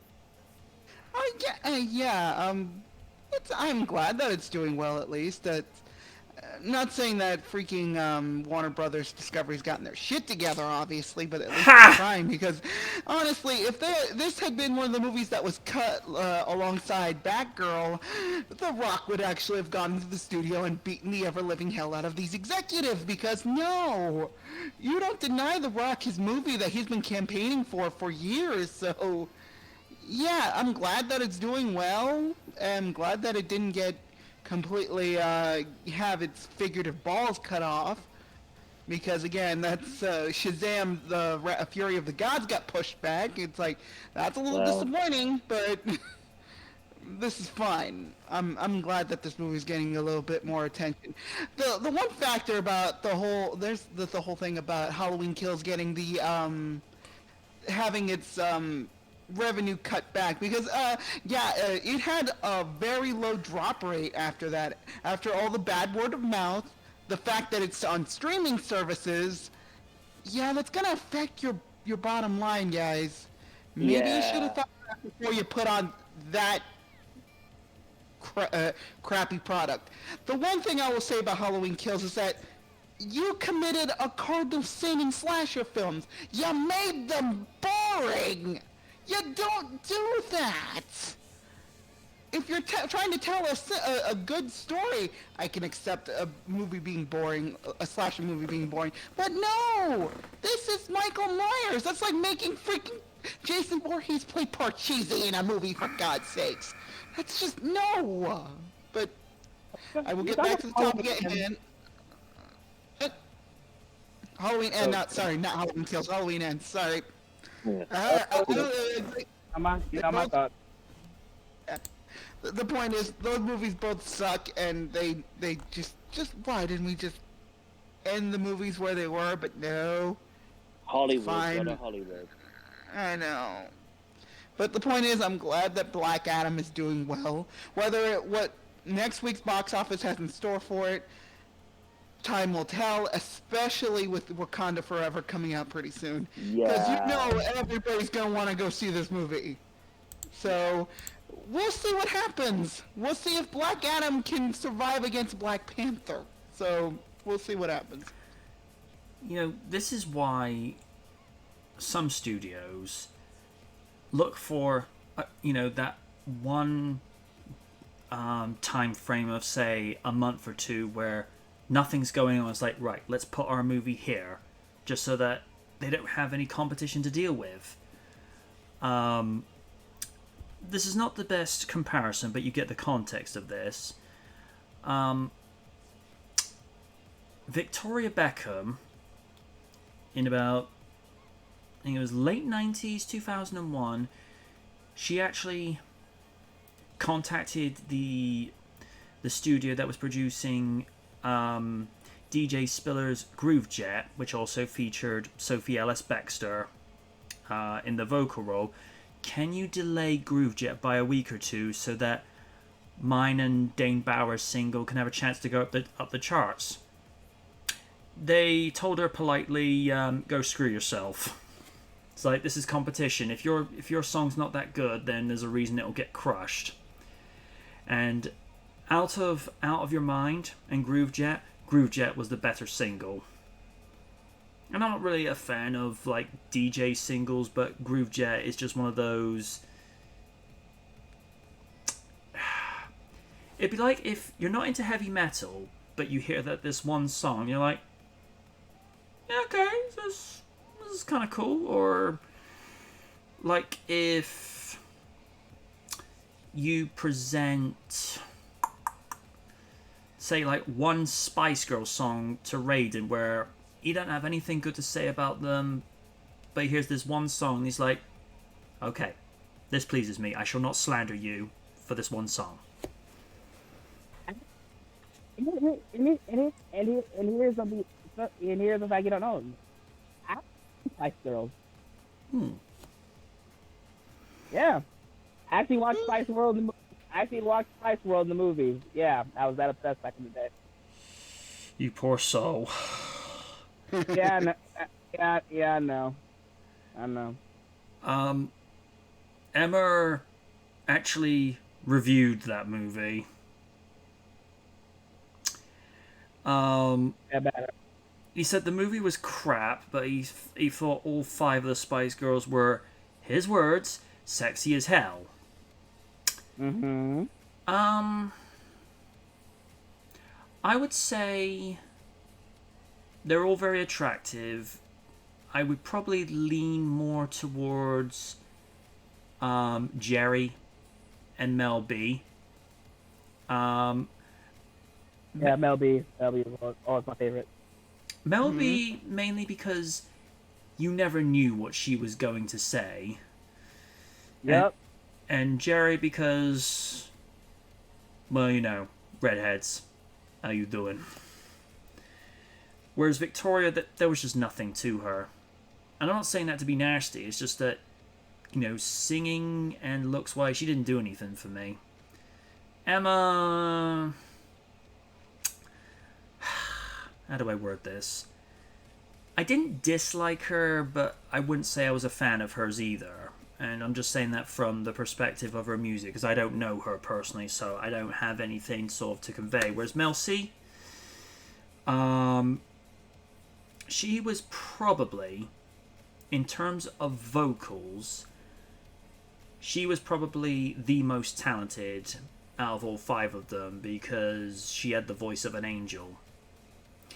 And also, I happened to notice a couple of it in her own music videos. A very familiar 66 red Mustang kept showing up. I'm like, have you got a thing for Mustangs, girl, or do you actually own that car? I have questions. Just saying.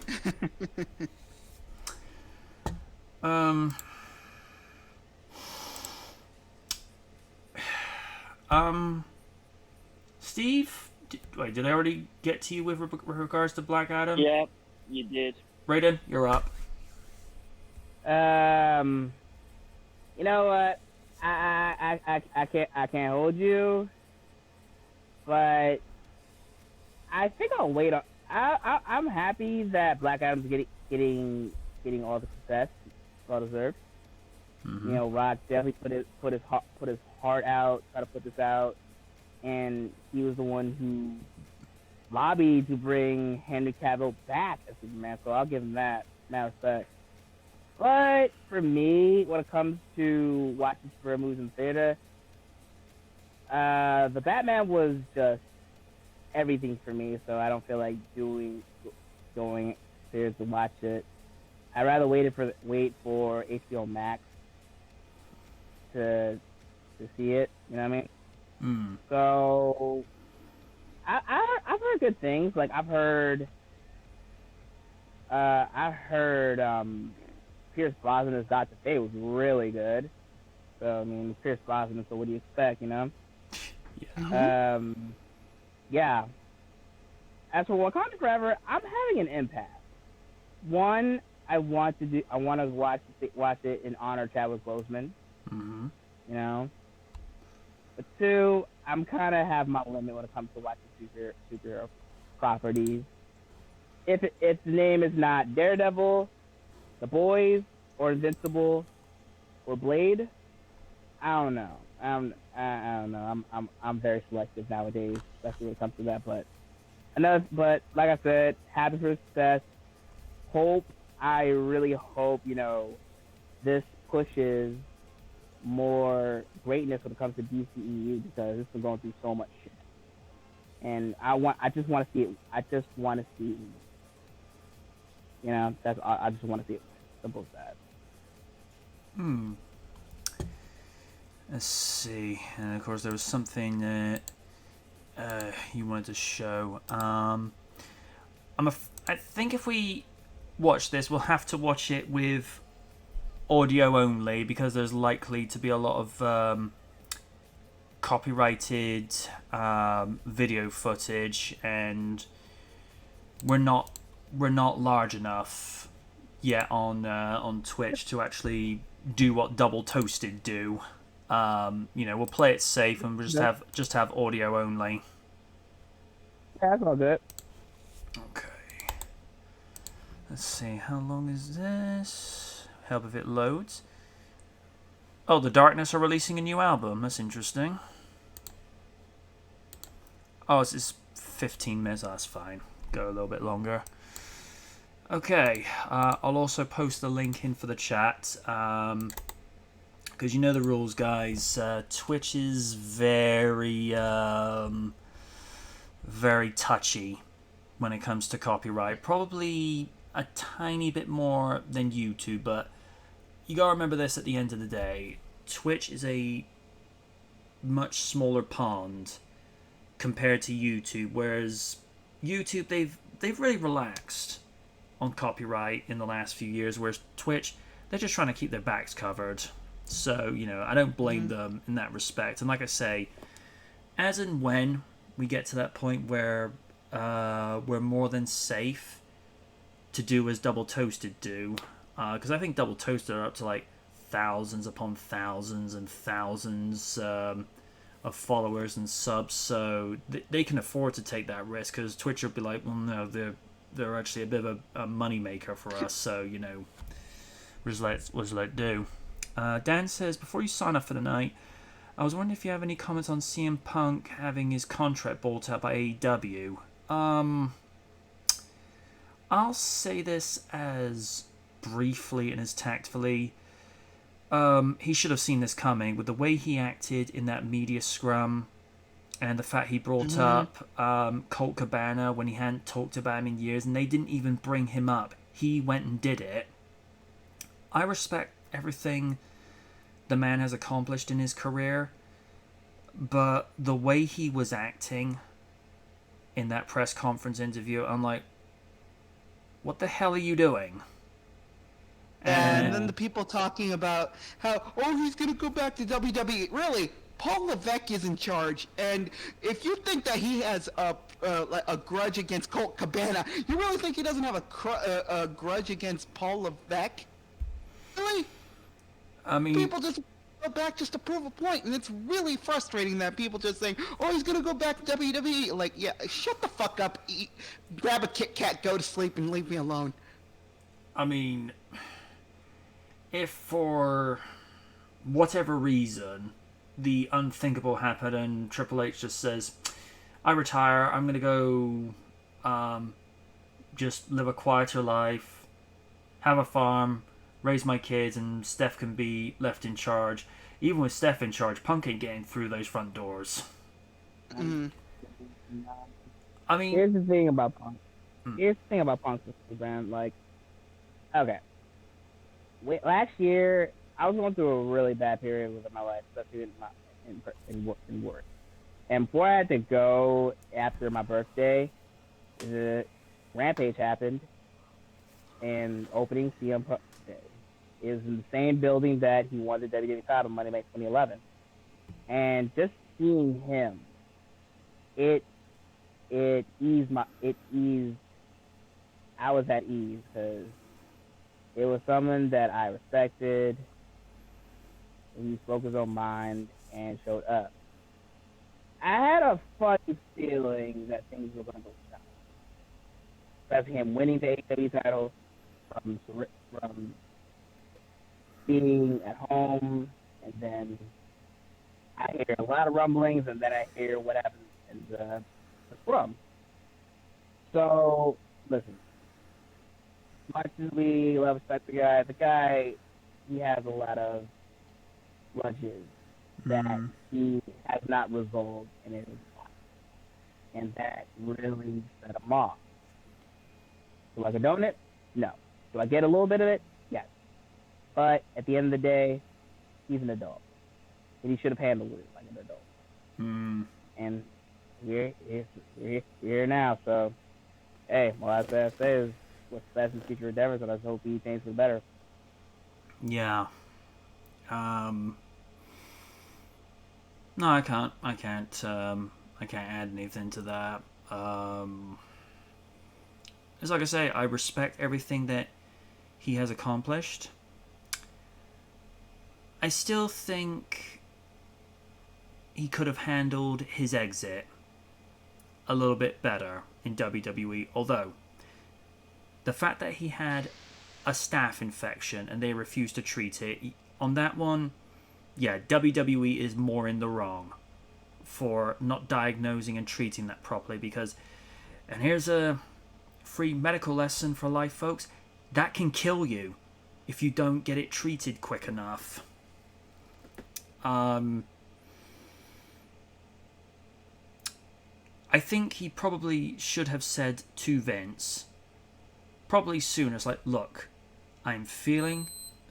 Shut up, watch. I'm feeling like utter garbage. You can clearly see that I'm not in the best shape to wrestle. I have this thing on my back that people refuse to treat. Here's what's going to happen.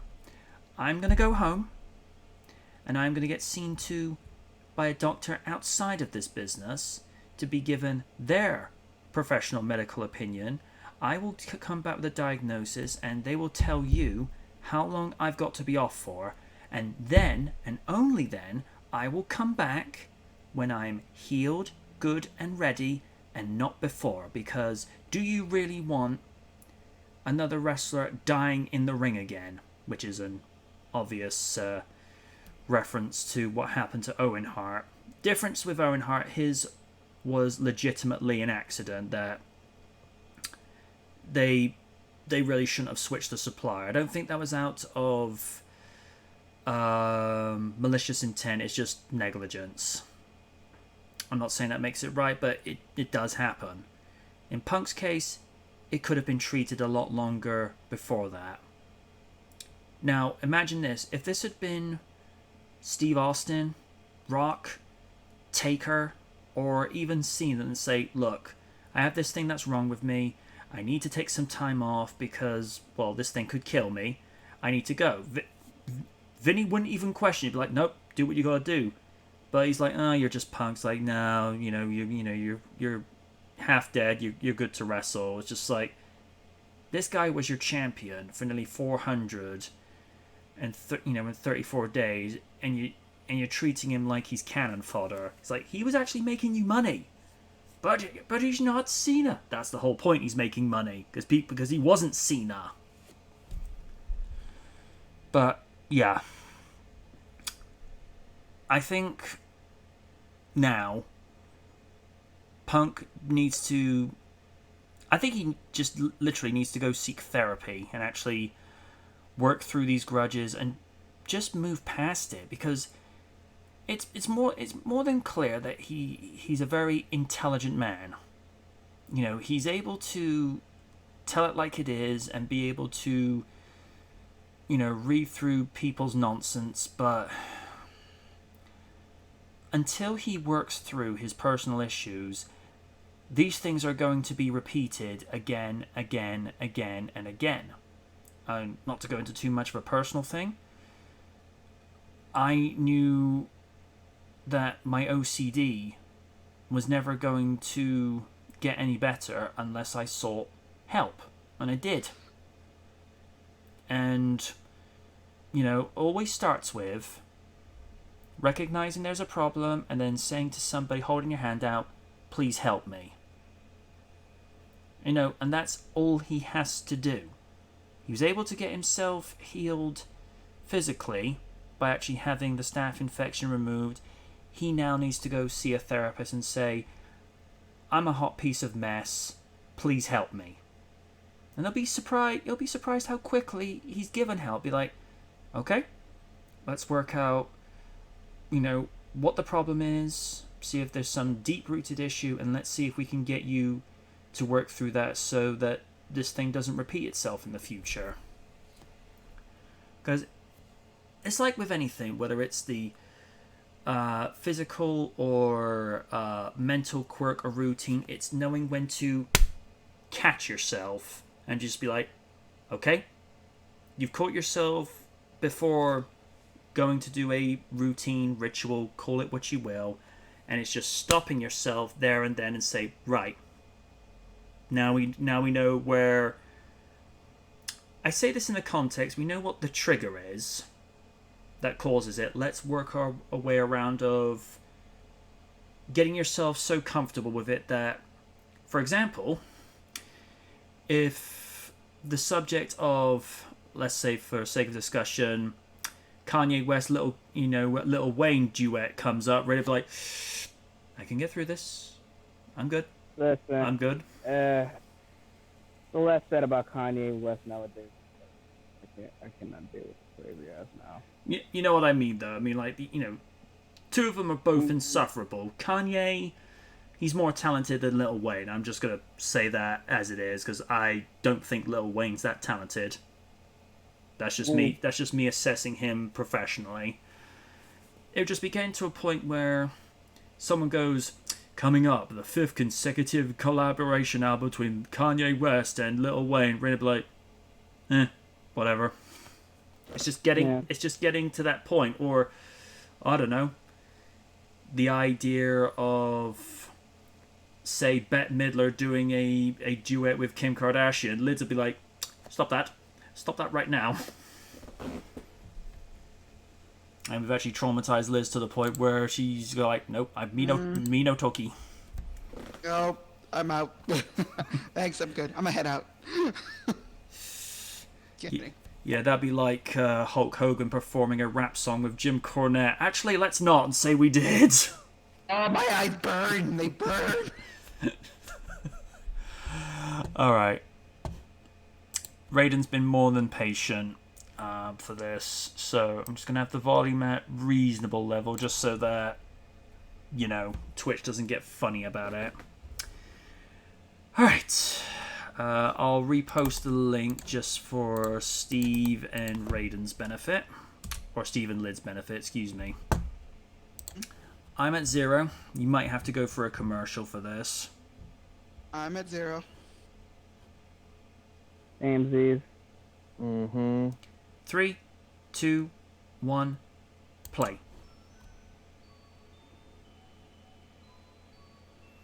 Hey, Mary J. Blige. I feel like she doesn't get enough love these days. No. The horror film genre can be traced back to the late 19th century. It officially became codified when Dracula was released in the 1930s during the rise of Hollywood cinema in the United States. However, African Americans were shut out of roles, or their characters were sidelined, misrepresented, or stereotyped. That's until Dwayne Jones took on the lead role in the 1968 Yes! Night of the Living Dead, and this marked the first time an African American actor was cast in an important role in a horror film. After the film premiered, Hollywood saw a surge in more black actors taking on the genre, and black horror turned into a full-blown subgenre aimed at black audiences. Yes, Ah, Tony good old Khan. man. Horror films and television series centering black characters and black communities have become the most in-demand cinematic genre. Unfortunately, there are quite a few of those films that were poorly received by professional critics, and a lot of times they got it wrong. Most likely because these same professional critics weren't the intended audience, so they didn't understand. Here is a list of the lowest rated black horror. Oh, I got an ad coming up. I got one too. Damn it. Okay, I'm paused at 1:30. Oh, done. I'm at 1:30. Same. Wow. Is it just me, or does Snoop Dogg look like he's kind of dressed as Taker there? Yeah. Yeah. He's dressed like a pimp. Yeah. Of course, hasn't Taker actually had like interviews with Snoop before? It wouldn't surprise me. I mean, Snoop is we all know Snoop is a massive wrestling fan, so Yeah. I guess in a sense, he can pay tribute, I guess. Still can't Funny believe. enough, Go on. funny enough, this is kind of sort of the same look that he has in the game Death Jam House New York. Nice. Oh. And of course, he was the master of ceremonies with the Playboy Bunny tag team match at WrestleMania 24. Ah. To be fair, Maria Kanellis was, well, she was a pretty thing at the time, still is, I might add. And that Playboy pictorial that year, I'll leave it at that. Resume in 3,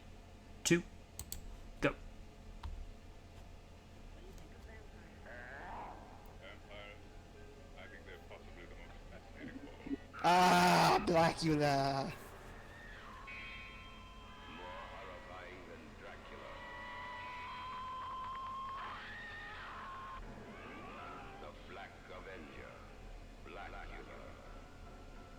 Oh my god. It looks like one of those, it's so bad, it's good. Black filmmakers were looking to expand the subgenre. Blaxploitations were intended for black urban audiences, starring black actors in key roles and centering black communities.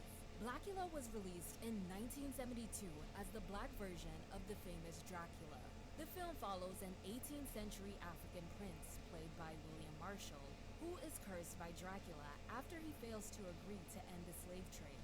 Blackula awakens in the 1970s looking for revenge after being entombed for 200 years.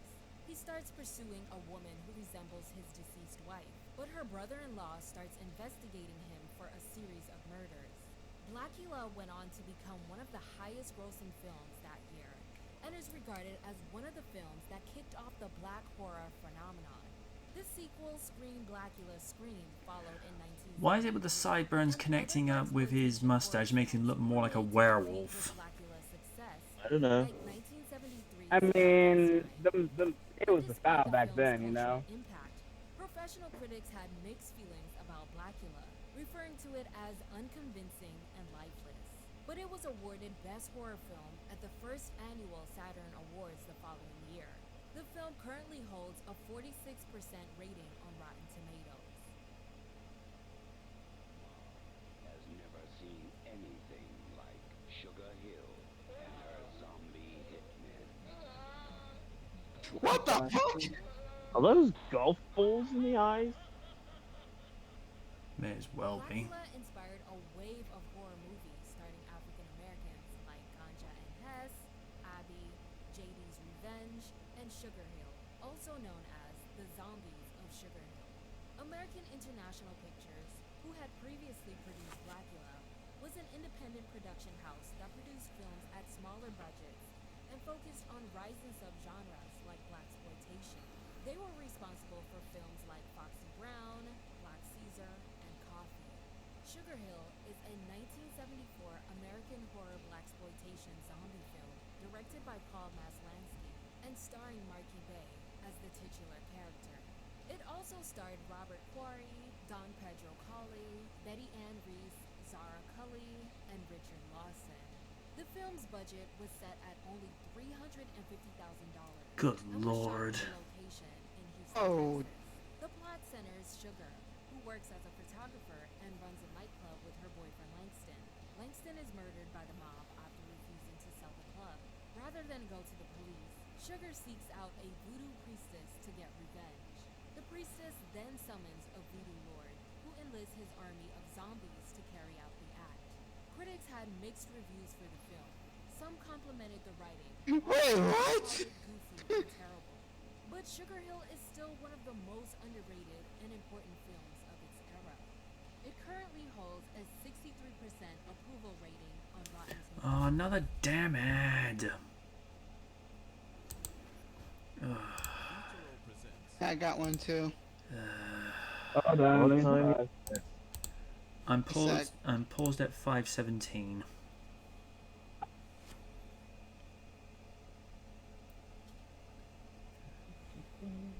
Alright, I'm at paused at, I got to 5:17. Okay. Taking me a while for a bit. Dan just said, did someone say Hulk Hogan rapping? I want to be a Hulkamaniac, have fun with my family and friends, and then get divorced. Ah! No, none of that. I'm 5:17. 3, 2, 1, play. Oh! Love this movie. I've seen this movie way too many times. I'm not really one for horror in general. I love this movie. And Ugh. Yes! The black horror craze returned in the 1990s with the blockbuster hits Candyman and The People Under the Stairs. Ooh, I watched The People Under the Stairs. It's actually a decent movie. Were seeing success at the box office during this era Scott's different That genre. In I heard of this 1995, Dead Spike Lee Meat. executive produced Yeah, same. I saw that one.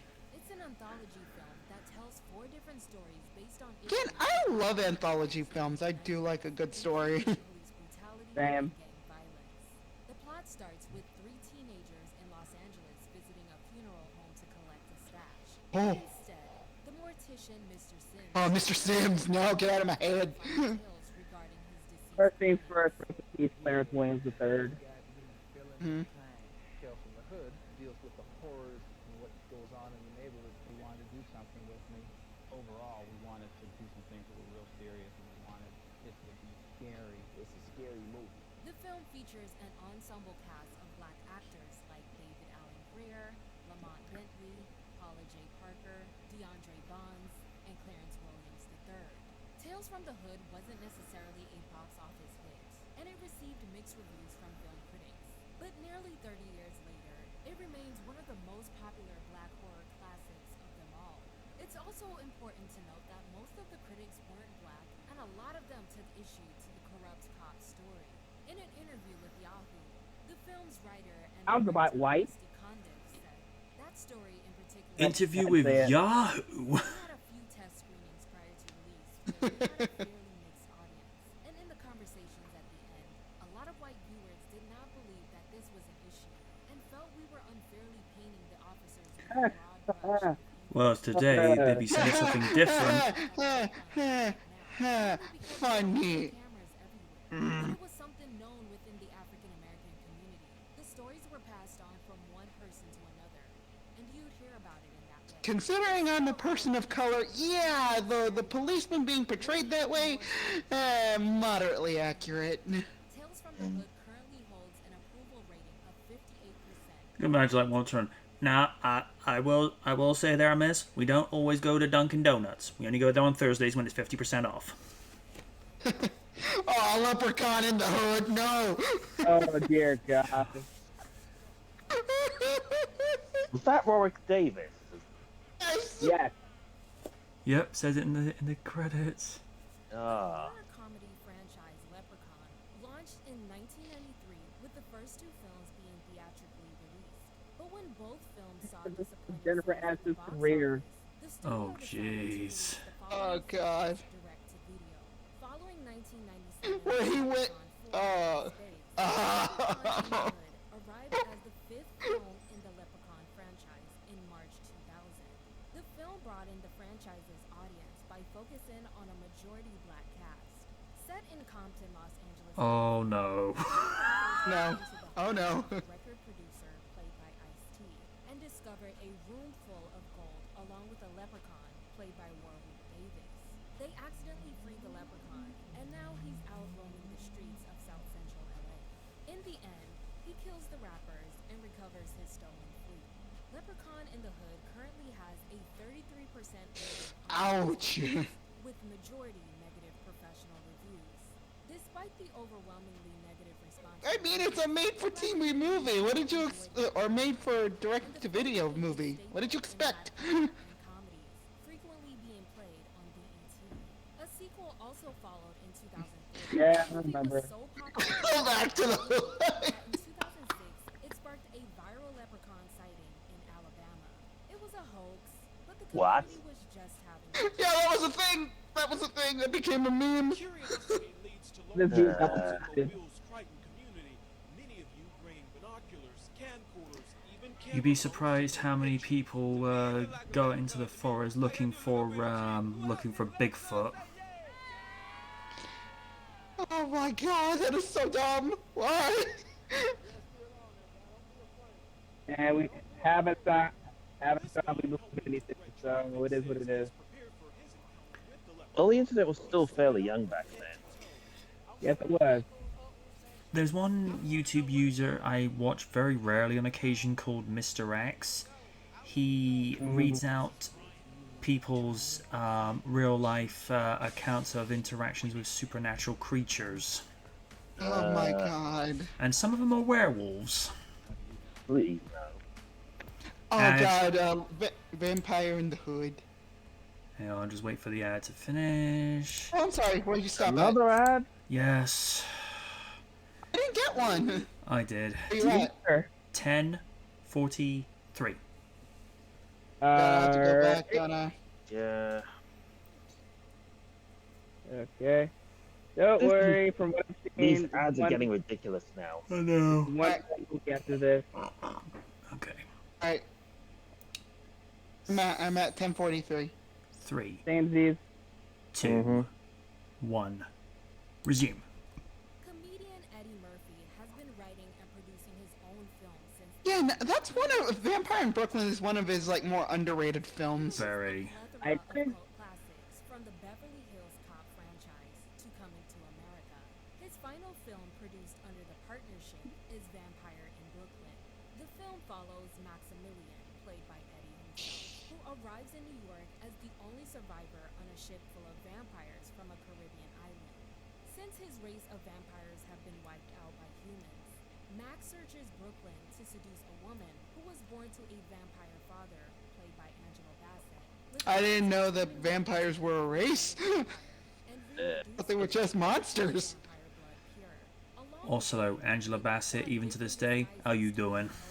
Oh, I yes. know. Jesus. I think she's like 60-something years old, and she's so Vampire in good. Brooklyn was written by Eddie, his brother and comedian Charlie Murphy, and their stepfather Vernon Lynch. Oh! Production was handled by famed horror screenwriter and director Wes Craven. Wow. Opened in theaters on Shut up! I forgot Wes Craven directed that. Oh my god. but the box office numbers failed to What's up with that makeup, bruh? expectations. I Ew. know. Vampire in Brooklyn includes misogyny and also pokes fun at trans people, and received mostly negative Yeah, that might not fly so well today. No. Mm-mm. I like that movie, but no. Of course it wouldn't. used to describe most of Eddie Murphy's films, and most of them still developed cult followings, surpassing $6 billion. But then again, what we also have to remember is it was a product of the time. Explained why the film was Yeah. failure, saying, Um, "The only way I was able to do Nutty Professor and to get out of my Paramount deal, I had to do Vampire in Brooklyn. But you know what ruined the movie? The wig. I walked out in the long-haired wig, and people said, 'Oh, get the fuck out of here. What the hell is this?' Wes Craven also spoke about the film's failure, saying, 'This was kind of a screwed up thing because I wanted to work with a big star. I suppose it could have been better if it were a horror movie, but it wasn't. Eddie didn't want to be funny. He wanted to be serious, and he was very difficult. Although Vampire in Brooklyn is seen as one of Wes Craven's worst work, it was considered Eddie Murphy's successful attempt at jumping into the black horror craze of the 90s. The film currently has an approval rating of 12%. Oh. Ouch! Ah. Oh, here we go. Bones.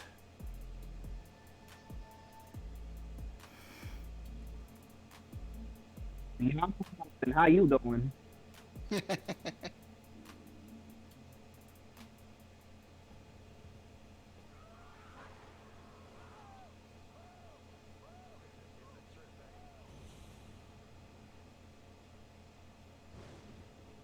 Bones Holy is a shit. American psychological horror film directed by Juice director Ernest Dickerson. This is one of those films that you'll always get mixed reviews about. The movie pays homage to blaxploitation films of the 1970s and also stars Pam Grier, while Snoop Dogg plays the titular character. I will say that Snoop knows how to do the intimidating stares. Yeah. He gets murdered by a corrupt cop and returns to the now ran-down neighborhood 20 years later as a ghost out for blood and his killers. Four teens attempt to buy Jimmy's abandoned home where his tomb lay to turn it into a nightclub, and flashbacks to events in the 1970s are shown throughout the film. Bones opened in theaters on October 26, 2001 to coincide with the Halloween season. But the film bombed at the box office, only grossing $8 million worldwide after spending $16 million to film. Bones also received Oh, that's gotta hurt. Yep. Ouch. boring, seriously stupid, and fine trash entertainment. What were supposed to be jump scares weren't scary at all. The script wasn't that great, and the ashy military James H. and Denise covered the movie. but if I you was look very past those impressed on how much the film is action this actually was put in this. Hmm. Bones currently has Yeah. a 25% rating on Rotten Tomatoes. Ooh. Since That's not Jordan good. Peele's Oh, this movie. Seen a resurgence Oh, in yes. television Get a and they're all succeeding at the box office and with ratings. How would you guys rank these films? And drop some black horror film suggestions in the comments below. Like this video and subscribe to BFTV for more content. That was pretty good. Yeah. you know, since it's the spooky season, decided to, hey, why not just show, a little bit of black horror, because I feel like that gets very overlooked. Mm. Uh, I feel you on that. I mean, one. and funny enough, I think I put a comment on here. Let's see if I can find it. Hold on. Oh, here it is. So happy this was done. Some people just did not understand black horror in the 90s like we did. And look, even though half of it is a little goofy, there's a lot of topics that still hold up today, especially when it comes to Tales from the Hood and Bones.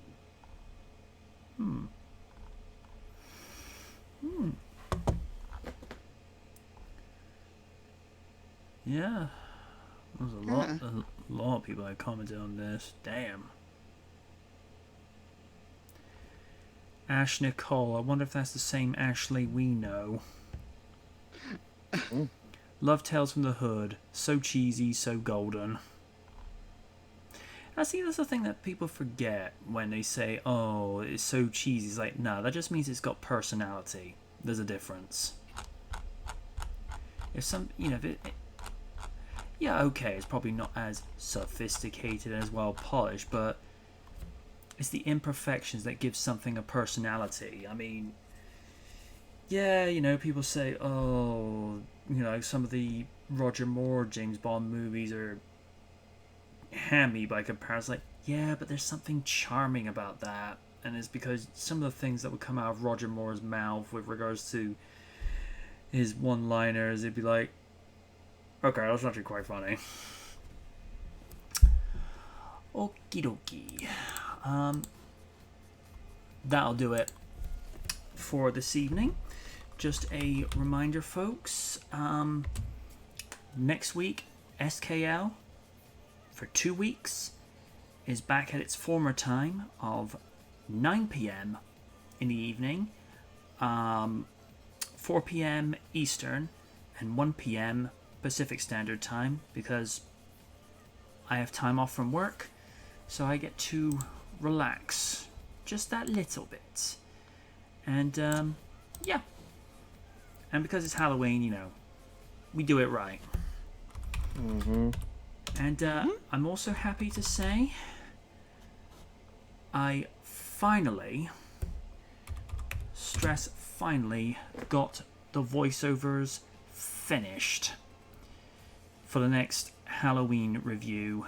I just simply have to start editing and start getting everything put together so that everything syncs up perfectly, and hopefully I'll have that ready in time for this coming Sunday. But it also depends on me waking up during the day, as most people who work nights can appreciate and understand. Waking up during the day can be a challenge. Yes. Oh, yeah. Because I was looking to get the voiceovers finished off yesterday, and then I got sitting comfortably on my leather couch watching YouTube videos. Yeah, I think you can all put 2 and 2 together of what happened afterwards. But, as I say, I got it finished this afternoon, and then once that review's put out, I'll be doing a little bit of extra work during my time off, because I'll be working to get Titanic finished for its 25th anniversary, and try, and stress try, to start working with Kaiju on the Transformers 15th anniversary. But I'm putting a question mark over that because he's very busy at the moment. So don't be surprised if that one doesn't go ahead straight away. Because you know how it is with him at the moment. He's looking for work. He's also promoting his comic book, Primal Warrior Draco Azul, which you can also find on Amazon.com and Kindle and Comixology. So, like I say, that'll do it for this week. I'm back again on Tuesday for Dark Knight Tuesdays, 7 p.m. Eastern Standard Time and 4 p.m. Pacific Standard Time, and the same time for Jurassic Wednesdays on Wednesday, midnight if you're in the UK. And like I say, we're back next Sunday for 9 p.m. UK time for SKL. But until then, I have been the Knight, saying good night from the night. Night. And don't forget to check out MJ Knight's Teespring page. Yes, And thank you. Don't forget to check out Oni Rakaku on Twitch, on twitch.tv//Oni Rakaku. And if you want to check out my streams, we can also check out twitch.tv/Kitsune Rakaku. So, yay! We're going to hopefully try to finish that Pokemon Shield before Scarlet and Violet come out. Fingers crossed! Yeah. And don't forget to buy the t-shirt inspired by Raiden. Your L's sustain me. Or a mug. Yes, drink them too. Now, Yes, give me a bestseller so we can get more money. we're gonna go raid the Little Lemon Bun because she's currently playing Overwatch 2, and as I've said before with regards to her, great Twitch streamer, and she's an absolute sweetheart as well. So give her a follow, and if you feel necessary, sub to her as well. So yeah, we're going over to the Little Lemon Bun.